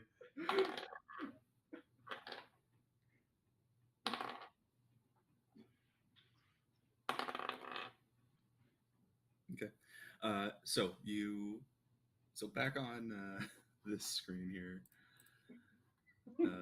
Yeah. So where are you going? To the crematorium. Okay. So back up 120 feet. So you're in here. As I'm running, though, can I see Wolftail as I'm running by him? I'm out there in the street somewhere. You guys are both out So there. you get to like this building right here. So yeah, you immediately bamf out there. As you get to the end of your movement, you come out. You see the rival party kind of get to the town square. Ao and Maggie both look down and they see you. The others are all looking different directions. They shout something, and everyone turns your way. But what did I see? Um, did I see Wolftail as I was running? I thought he Nope. followed you to the bar. No, I didn't know that was him when he was Maggie, so I just kept going west, Okay. looking And I for him. Okay. So no, he would have been way over in this direction. No. Yeah, everyone left. Everyone was following. Okay. Okay. All right. So yeah, everyone goes. Arrows follows. Harbar, you're still at the bar. What? Yeah, I'm still at the bar. Okay. Emberman, Bo, you guys are still out looking for him. No, I never went out. I was just sitting at the table, shaking my head in disbelief. Okay. All right. So, Jax. So we'll say, yeah. So you're in this area here. Yeah. What do you do? I want to get just to the crest, like right behind this house right here. Okay. Yeah, and as soon as I get there, I want to turn into one of the Aurora Watch people. Like what were they like? Cute, their form. It's a mix of drow, orc, hobgoblin. I'm gonna turn myself into a drow. I'm gonna lie down dead around the corner. Okay. So On the corner, I'm just gonna be sleeping like almost like pinned up against the thing, just sitting down, eyes closed. Okay, yeah, because you would have messed with some of the dead bodies you found along the way. So sure, you are a dead drow Aurora Watch. I don't know if I'm dead, but I'm definitely like slouched up against the house, like looking down, kind of like, oh, could have been passed out, could have been dead, you don't know. Okay. So yeah, the party comes up here. They see you go that way, and you watch as the whole group of them run towards the crematorium, blow right past you. It's closer. Okay, I want to kind of peek up, see how far they've gone. As soon as they're out of sight, I'm going to run back to the bar. Okay. I'm going to go back to the bar at this point. I feel like I've looked enough, and I'm going to wander back that way. Yeah, let me just check something real quick.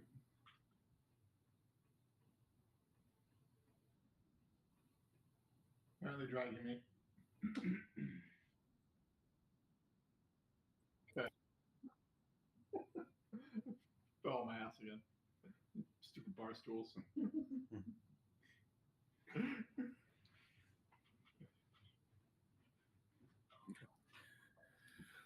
Cool. So yeah, you rush. Are you just running as fast as you can, or you want to use another step of the wind to get out? I'm gonna, as soon as like I see them get far enough and they're not looking at me, I'm gonna kind of swoop, like spin around the corner and do a little half pace walk until I could get back to the bar.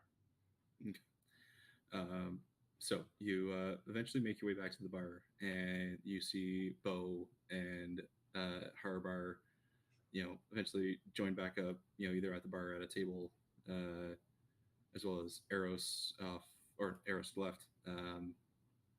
Yeah, when I initially get back in, no, but none of the party's there yet. I'm still no. You see Bo and Harbar.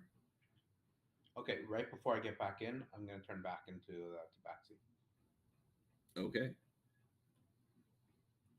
Woo! That was a close one. Anywhere to rest? Some good running. What we should do is dig through their stuff while we know they're gone. Great idea. I'm gonna go straight to AO's up into the room, see if I can get to their stuff. And swear I die. I'm still at the bar. Look up, Okay. put my head down, just keep nodding. Alrighty. So you go upstairs. and you look for their stuff. What are you looking for? Traps. Traps. Make an investigation check.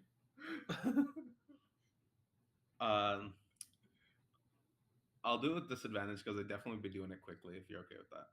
Sure. That's a 3. It is not trapped. Woo! Then I'm going straight looking for the amulet. Okay. So looking through, doesn't even require a check for this. The amulet is not there.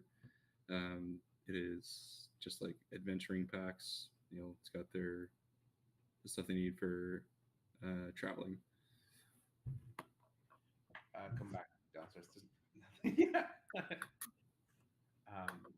Yeah. Come back downstairs. All right. There's nothing there. Fine. So I go downstairs. While I'm up there, I will put one of the Warriors of the Blade pamphlets in the bag. No, you found one in there. I found one. Okay. I tell him when there's nothing there. All right. That's not here. So as you guys, or as you come down the stairs and start to meet up with everyone, you guys watch as, excuse me, Deleuze, Prima, the woman who was in charge of the shop in the ready room, arrives at the front door with a small contingent of Aurora soldiers. She walks in and sees you guys, walks over to Deleuze, her brother, and she says, like, Another town. She says, "What is happening here? I have the soldiers." I'll put my hand up. It was me. I started the fight, and these guys had nothing to do with it. The other guy was a bit of a racist. You see Deleuze kind of turns to him and is like, "Yeah, that little one, he was saying he was bringing trouble and something's coming after him. And then this guy started harassing young ladies. And then the big ogre was, and he kind of just recounts everything like really poorly. And, the soldiers kind of come in at this point to, kind of get a lay of the land and everything. Put my hands behind my back, head on the table.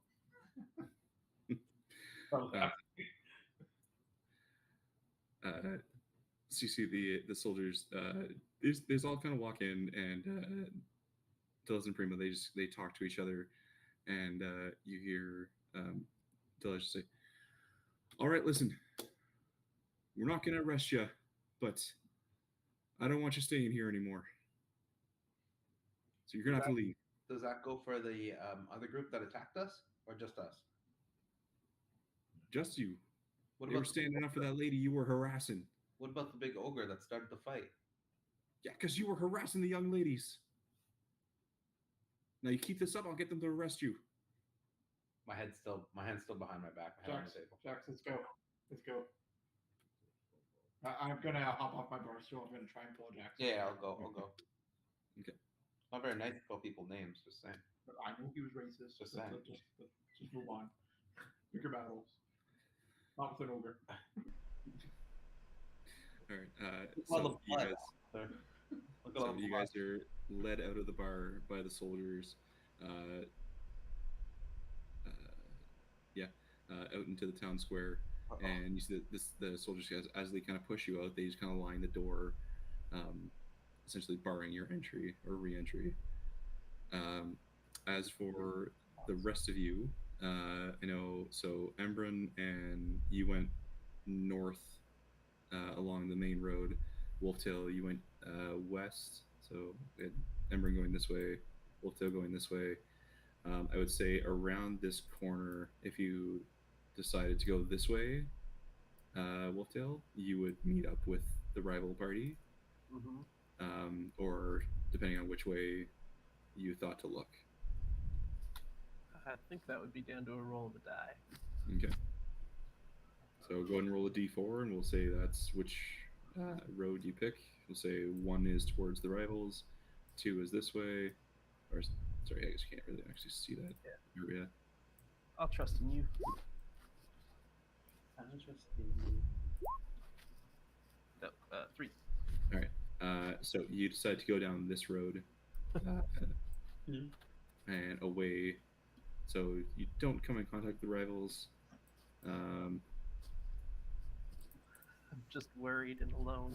It's like a pan across, a perfect timing. As they like head out of the courtyard, it like pans over and the group like enters the courtyard. Yeah. So then you make it to this intersection right here, where you can go left or right. Do evens and odds. Sure. I'll say evens is that way, odds is this way. All right. Okay. Odds. So you head back the way you came, again to another intersection here. All right. Let's roll again. All right, so we'll do 1 is up, 2 is down to the right, 3 is straight down, and 4 is back the way you came for some reason. 4 is a reroll. Sure. 4 is a reroll. 2. All right. So you head back down that way. What an efficient way to get the map. Oh, right. It's all up to luck. All right. So that road leads you back to the front gate area. All right. Once I get to the front gate, I guess I would head back to the square and hope that I could find my friends to see if they could help me find Jax. All right. So you make your way back there. Embrin, so how long and where do you want to search for Jax? Definitely not as long as Wolf does it, but I think I would search for like, I don't know, 8 to 10 minutes and then make my way back to where I started. So I would say by the time you get up to this intersection here, do you want to go the way you know towards the crematorium, or do you want to go the other way? I don't know, I gotta roll. Hold on. Or do you just want to stay there, go back to the thing? How long would it have taken me to walk up? I think I might have kind of went over to that chop shop thing there, or the hole with that thing. Towards here? Yeah, I just need to look around there, and then if I didn't see anything, kind of make my way back. Maybe peek down the other road, but then make my way back. Okay.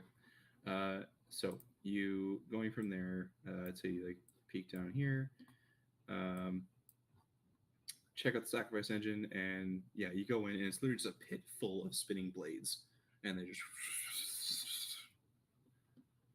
just in perpetual motion, always spinning.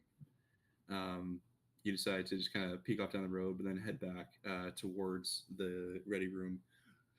Excuse me. And at that point, after you leave there, you get about halfway down the road, and the other party comes sprinting out down the road. I will back up and kind of get out of the way, but if I see them running, I'm probably going to feel like they're running after Jack, so I'm probably going to let them go, and I will follow them. Okay. You following like right on their heels, or you give them some space? I'll give them like 30 feet, so hopefully they don't. I'm not trying to hide, but I don't want to be right in the group. I imagine they're looking forward, so I'll try and go behind them. Okay.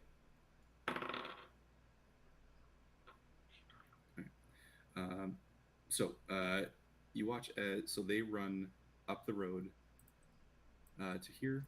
They turn left down this road. How far are you following them? Now that I realize I'm out there all alone, I'd be there. I followed them out. Okay. When they went chasing. Right. Yeah. Right. Yeah. So yeah, I'm probably gonna find out if are they turning into the crematorium, or are they just running down the road?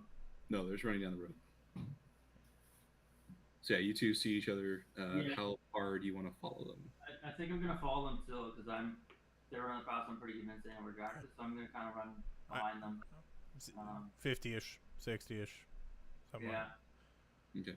So from a distance, following them until they stop somewhere. Yeah. Until they stop or they find them or something. Yeah.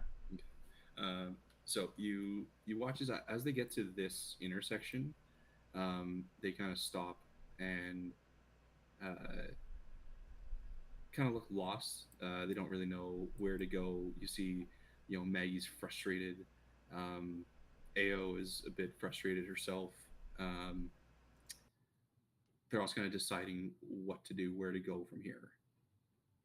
And I'd say you guys are probably like back near this house, maybe. What or yeah. Yeah. Okay. You got eyes on them, but you're not close. Okay, so I can tell that they've stopped. They haven't caught Jax. So I'm going to I'm gonna tell Eros. They don't know where he is. Let's head back to the red room and I know to cut through those houses to get to the back of the red room. Can I see the red room from kind of between those houses there? I mean, you get the idea. Yeah, that is the red room is a taller, a different architecture. So yeah, I mean, easy enough. You can see it and you can walk in between the rows. Okay. So I'll cut through the houses to get back to the red room. Mm-hmm. I don't follow. I'll be like, Eros, I don't think they know where they are. Let's go back to the red room. What if they catch him though? I don't think they know where he is. Let's go back and get the others. If they catch him, we're gonna need everybody.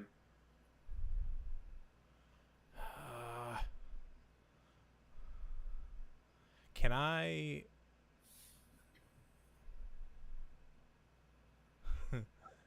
I want to stay behind something, and can I get within 30 feet of them? You can try. It's possible. I'm not going to be like standing out in the open. Like the attempt is to get behind something. These houses here are at that distance, right? So they're you have a bunch of houses or buildings that are all 30 to 40 feet away from the center of this little square. Okay. That's what I do. I start walking away as soon as he says we're going back and trying to get up close. Okay. Roll a stealth check. That was a 10. 10. Okay.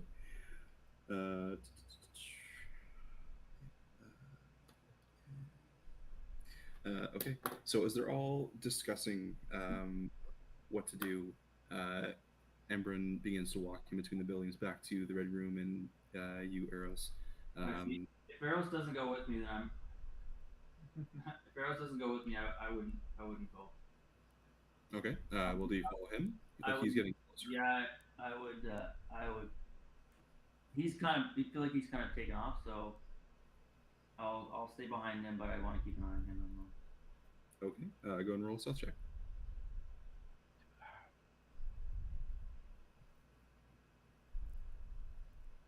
13. Okay. So as you get closer and you're watching all of the other party, almost start to like bicker with each other about where to go from here, what to do.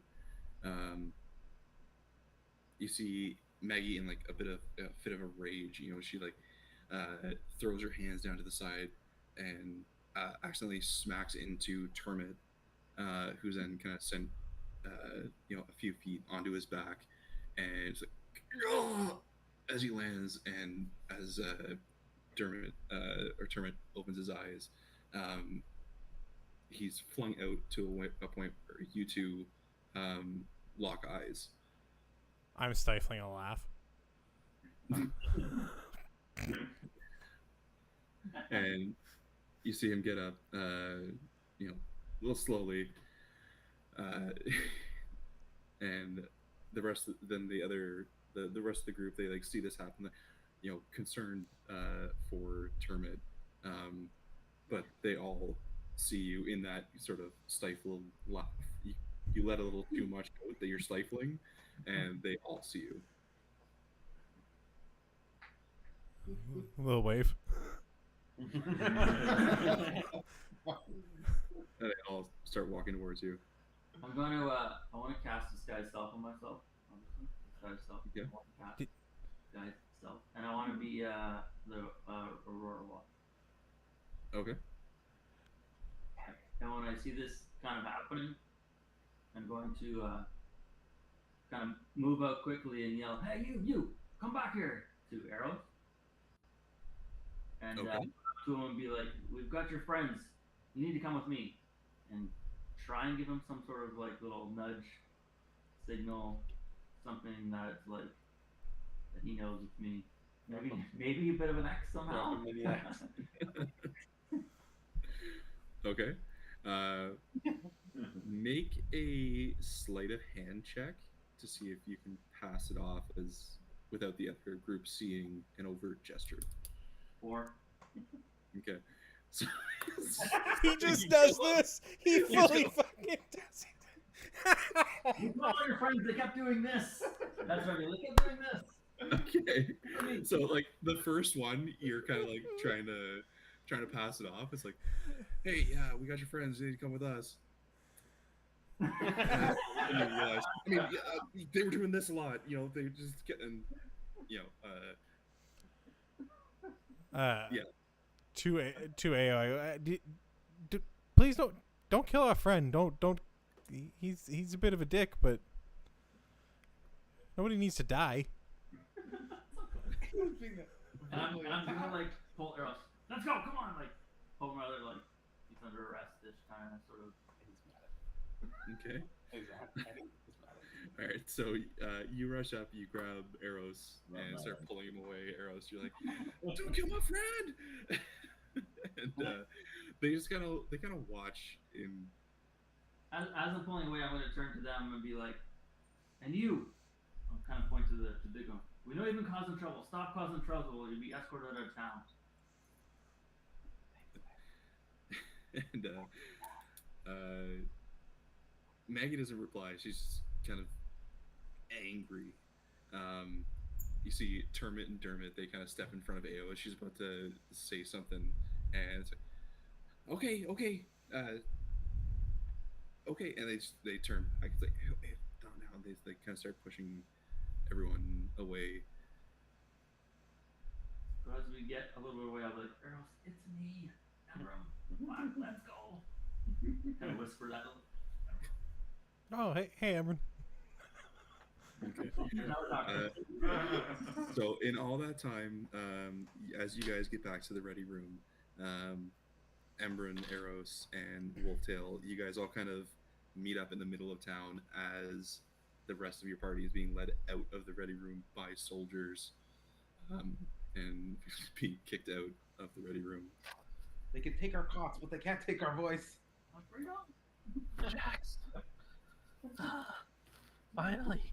Where were you? I ran a lot. You guys, so I may have started something I don't know how to finish. I mean, The story of Eros' life.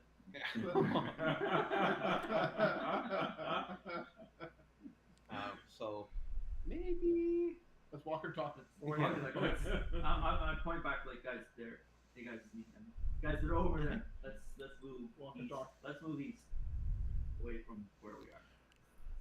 Are we being escorted out, or are we just told to leave the Just building? just barred from entry into the ready room. Got it. So what is the plan? I guess we'll go down this little tiny route of a road here. So let's click on that one, just so that we don't get ambushed by the other party. Nice. Yeah, let's walk down that little road east there. Sure, yeah. I'm gonna mold Okay. around the fence perimeter. eerily familiar. No, I'm gonna go to the temple. I think I'm gonna go to the temple too. Where is it? Temple where someone said there's a lot of people like your friend over there. Yeah. Which I believe he said it was. I don't know, like me. Yeah. Furball. Verbose.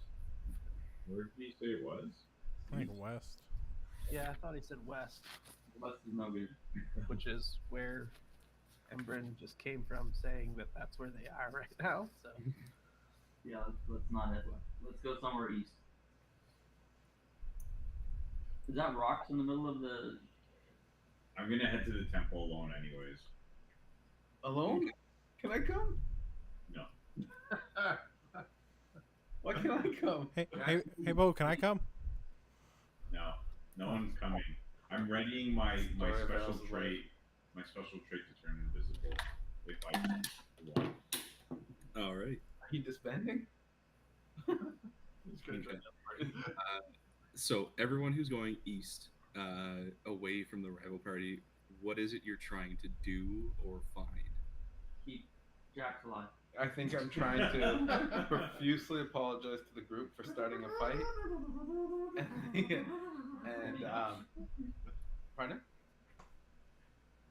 Yeah, I think we're just going. So, what time of day is it now with all this shenanigans? like 1 Is it o'clock. nighttime? Yeah, something like that.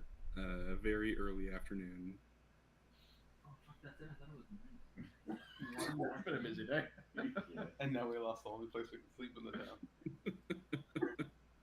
Can I eat Rictavia? Okay.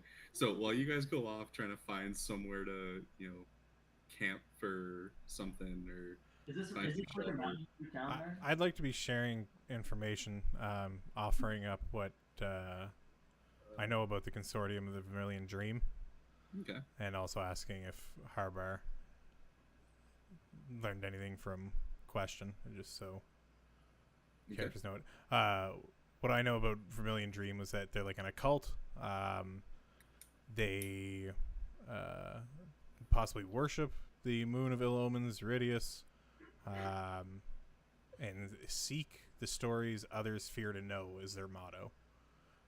And she wants to really go to Betrayer's Rise. Didn't tell me why. Offered 50 gold, which seems kind of low, guys. 50 gold, that's my life. That's half a healing potion. we were offered 200 for that box, right? Each. Feels like that's a more lucrative deal. That doesn't cost my life. It was not each. That was not each. Shit, I thought I heard each. Never clarified. Ask for each, and we confused Wolftail and myself. Oh, okay. I just heard each then. Well, maybe it's a little bit lucrative, but it still feels like a death wish. But anyway, Harbar, what'd you learn? But I think we all heard Harbar, right? Yeah, everyone heard that. So Bo, Hey, whoa. so you head east, trying to find this, or sorry, west, trying to find this temple. Yeah. Easy enough. All the roads kind of all intertwine, and walking long enough, you do find the twisting road that leads up there. You see it up on a bit of a hill.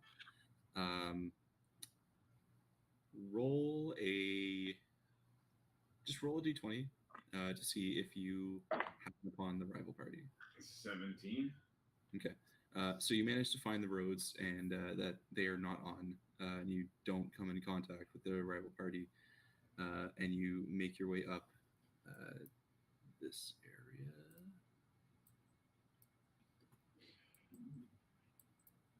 area, up this kind of spiraling road to the temple. So yeah, you're seeing like this kind of spirally shaped temple. It's fallen into incredible disrepair over the year. It's crumbling.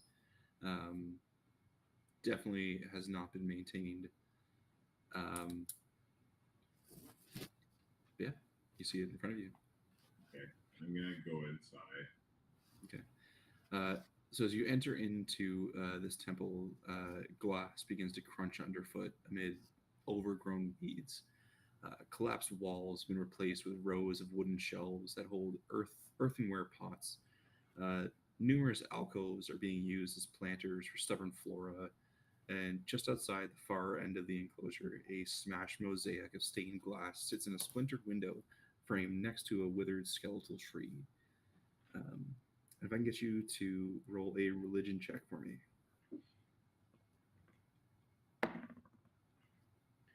19. 19. Glancing down among the glass, the broken glass around there, and the bits that are still in the window, the frame itself, you put together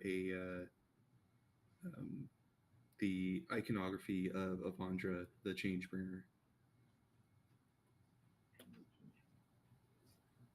And as you're kind of looking around, and you're starting to make the noise come in, a furbolg comes around one of the corners, and you see him carrying a staff, a long wooden staff, wearing knee-high kind of leather boots, a bit of a scruffy beard, short cropped hair, a dull brown tunic with a belt full of little pouches, and he comes around the corner and says, "Oh well, hi there, friend.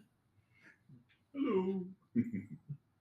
Well, what brings you to my temple here?" I was wondering if I could get some assistance in a few matters.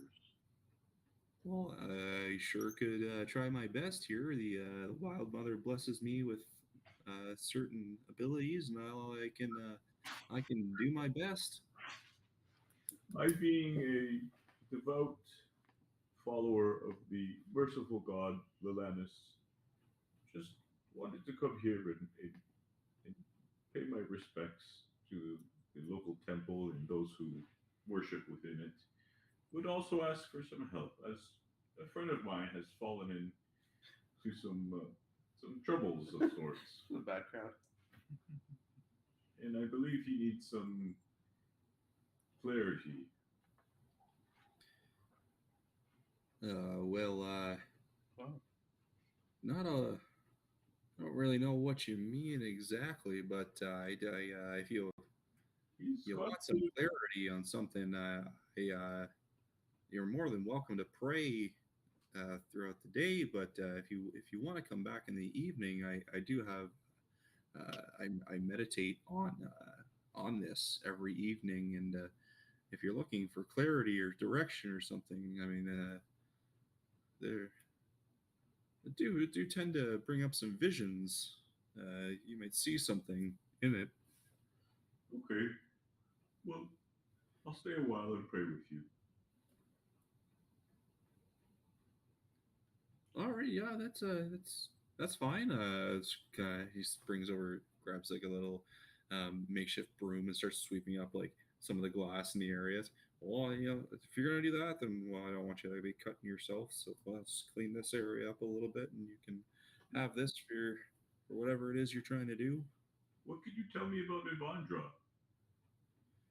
Well, I'm not too up to snuff on Avandra per se. This used to be a temple to her, but the original owners of it, they left it to crumble. I took over this space following Melora, but I'm hoping that in me doing what I'm doing, that this will appease her as well. There's, and he kind of points off to some of the alcoves where you see plants growing. Nah, vegetation doesn't like to grow here very well. Probably, part of the corruption from Betrayer's Rise. But I found that certain things will grow and take seed, will hold in this desolate land. So that's what I do here, and Varen lets me do what I will, and as long as I provide with him with the food I grow.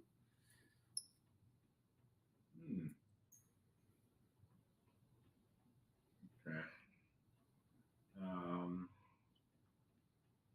I'm just gonna pray for now and then have a bit more conversation with him later. Okay. How long do you wish to pray? I'm gonna pray for an hour. Okay. Cool. So you sit there, you pray, and then after that, you are heading out? Or are you gonna have more conversation after you pray? Yeah, I wanna ask him a few other things, but we could pan back to the rest of the group.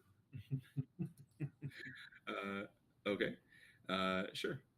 The rest of the group. What are you doing? Guys, I'm sorry. I'm sorry. I'm sorry. I'm sorry. I'm sorry. Why did no one tell me to stop? I'm sorry. It wasn't right for her to call you names too. Thanks, Wolftown. Agreed. But gotta know when to pick our battles. I'm sorry. We accept your apology, Jax. Now we just need to make sure we stay out of their way for the time being. Does complicate our plans to spy on that lady and help Prolix. Harbar, did you say that question showed you a picture of the amulet? Maybe Prolix could identify it as a.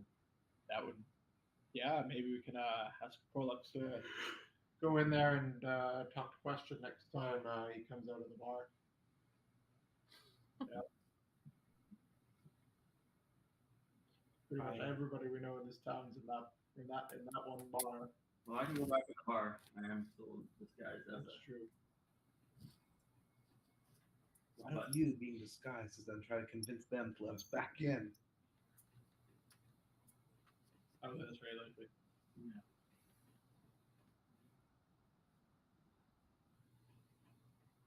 I think so. Yeah.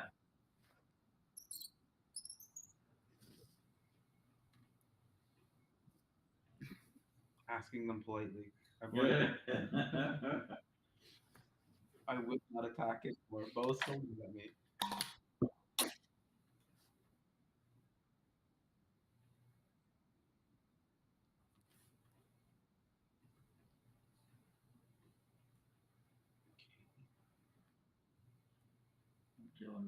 Solid option.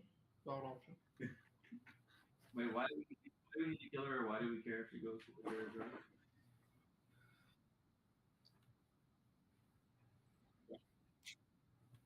Yeah, figure out what she's doing and stop her. Figure out what she's doing and stop her. Okay.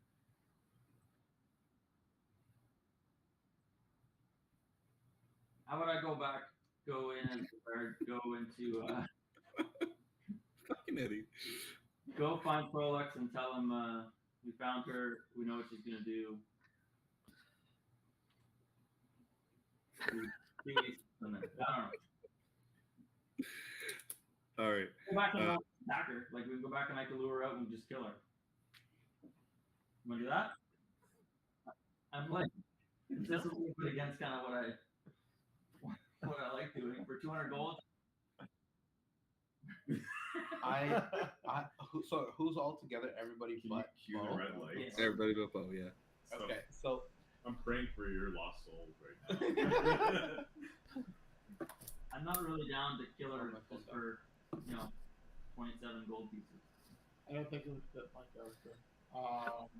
We're not murderers. We need a reason to kill. Oh, she's in a cult. They worship bad things. That's enough, right? No. Wolftail. Everett, come on. Why is that not enough? I think if we tell Prolux to look at questions drawing the amulet, and then somehow find more information about what whatever her name is, Eloise wants. So are we helping her? What? I don't understand. Maybe we get an advance on the 200 gold. is everybody, sorry, in character? So is everyone else okay with the other group, and it's just me that they're mad at? Yes. It's just your basic. And I are we? thought we were doing good, and then when I bought them a drink, one of them like turned it down. Who turns down a drink? It's not a drink. Yeah, That's not nice. I'm sorry you feel that way, Wolftail. They're clearly not nice people. So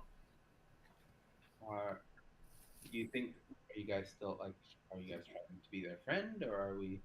Should we keep running? I don't think they're gonna help us. To be honest, I don't. Every time we try to talk to them, they've been Both seem to think they're. cooperative, not helpful.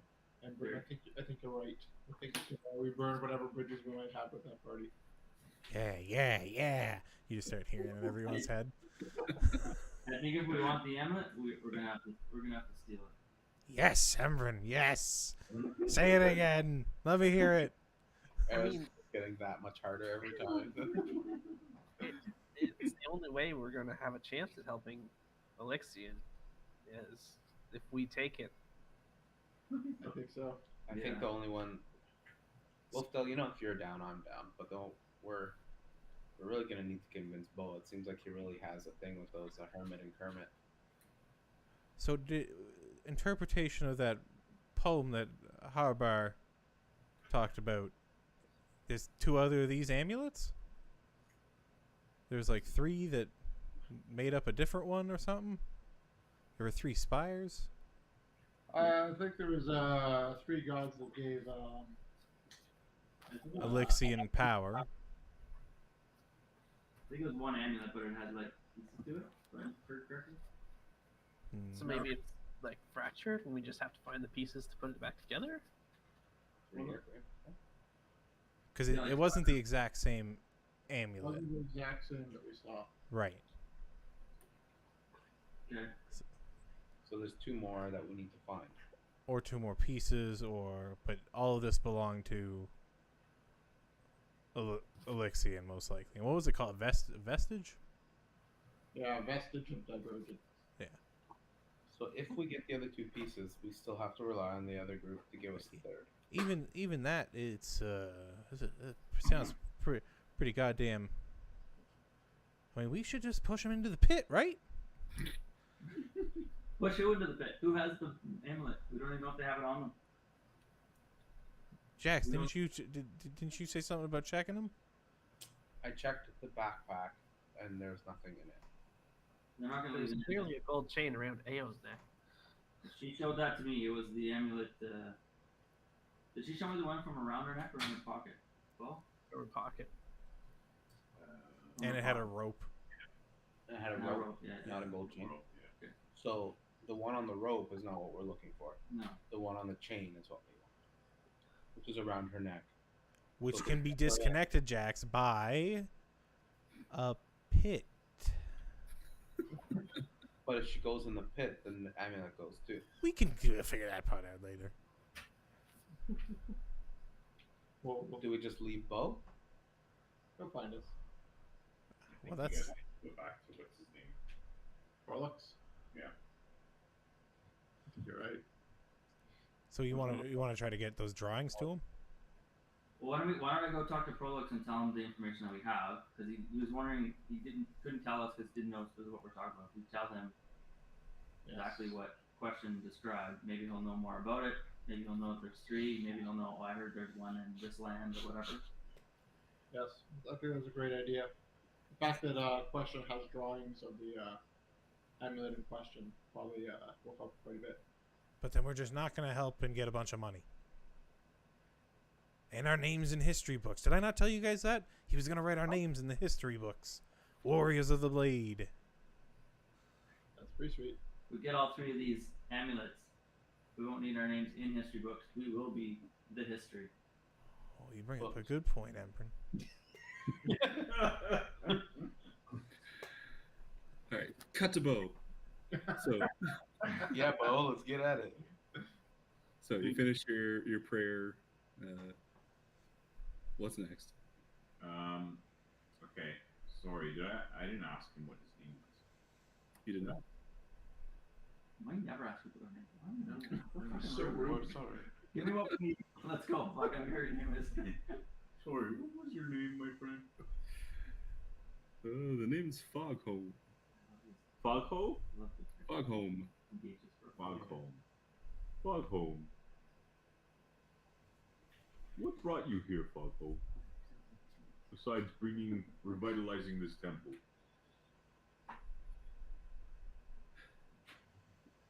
Simply that. It was trying to cultivate new life amidst all this death and destruction that haunts this place. Mm-hmm. Can you tell me anything about what has come to pass in this place and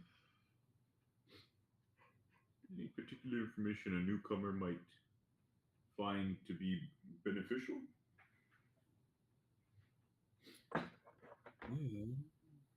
Well, while I was meditating the other night, I felt something surge within the earth nearby. A warm and kindly presence, reminiscent of the prime deities. I suspect it may be a sign that a relic of the calamity is awakened within Betrayer's Rise. And what might come of it if that were true? Oh, I have no idea what that is. That's a god issue. Hmm.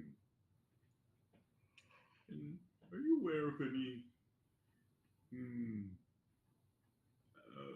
pendants of which hold particular powers or magic? There are any number of pendants that can be bestowed upon with power. Small trinkets, large. Uh, What was the name of the guy in the grotto? The guy in the grotto. Yeah. Moonweaver? No. Sorry, there was no. No, there wasn't a guy in the grotto. There was a voice. The voice was just this. In the grotto words where I'm a person for some Moonweaver. Guide these, my name is Alexei. Is there anything with Moonweaver? Moonweaver. Do you know anything about a moonweaver? Moonweaver is one of the prime deities. Her, Well, along with Vandra, Pelor. and I know Pelor. have you happened to have any upon your meditation? Have you ever happened to have any feeling, any messages from the moonweaver?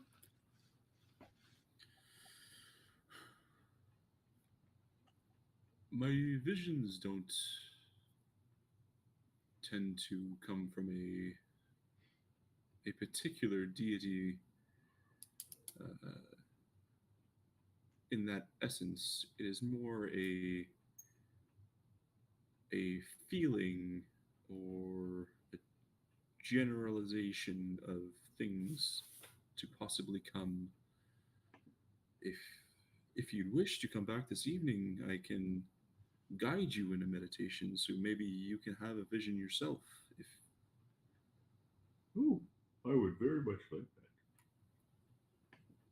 Okay, you are more than welcome. thank you, Foghope. I will be back. May my merciless god Lilanus bless you and your efforts in this temple to revitalize it and bring back new life.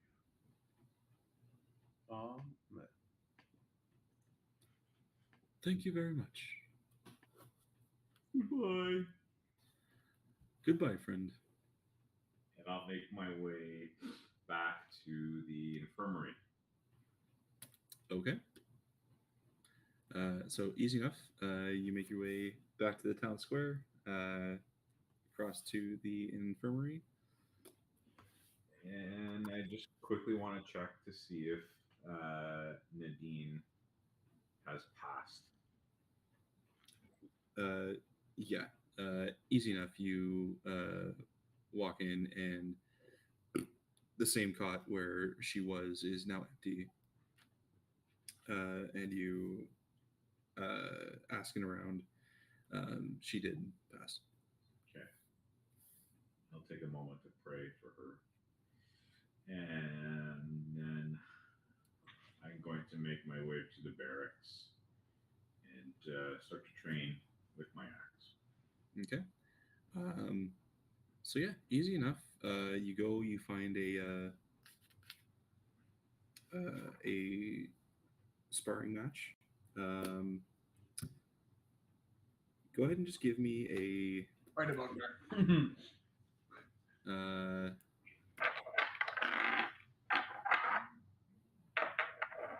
What would that be? Let's see. Give me a performance check. Oh well, take the highest one.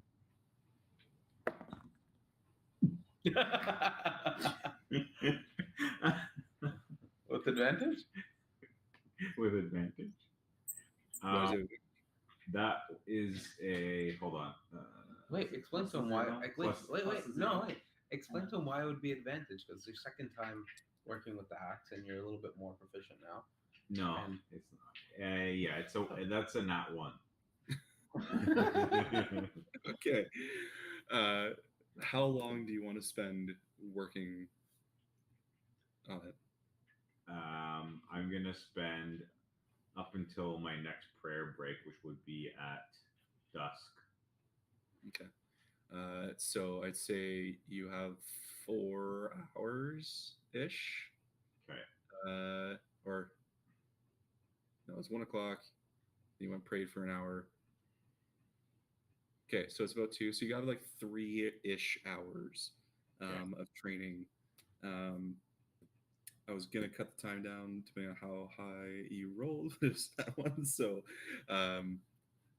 yeah, so we'll say you get 3 hours worth of training done, all the while with one of the soldiers. So I will say your total time gets cut down to 5 hours. So if you can find another 2 hours to train with a soldier, you'll gain your proficiency in it. But yeah, I mean, if you want to just go right into the 2 hours training after your prayer I'll break, do that. cool. So easy enough. You spend the next 2 hours after your prayer break into the early evening training, and I'll say you gain your proficiency in axes. Yay. Did you say that the eagle goggles I had to attune to them, or I just had to put them on? They do require attunement, yeah. Okay. So I think your night goggles, you can just put them on and use them, but your eagle eye goggles, you have to attune to them. So my. Okay. So I will. We're still standing in the street right now. No, I'm going back. I guess we haven't decided that yet. Yeah. So, I think that's a good enough stopping point right there. So yeah, the main part or the main body of the party is off somewhere in the eastern section of Bazazan, hiding and coming up with a plan. Bo went off by himself to pray and train, gaining his proficiency in axes. So you guys in that time would have had roughly about 5 hours, or you will have 5 hours of in-game time to come up with a plan, do whatever you were planning on. But we will come back to that on the next session. Hear me out, blades. Hey, Well argued. I'm in. But if you're still awake and still watching, thank you so much. Follow us on Instagram and Twitter at DNDummies. That's 2 M's, 2 E's because we can't spell. And tell your friends, smash that gong, subscribe, and we'll see you. Have a good night.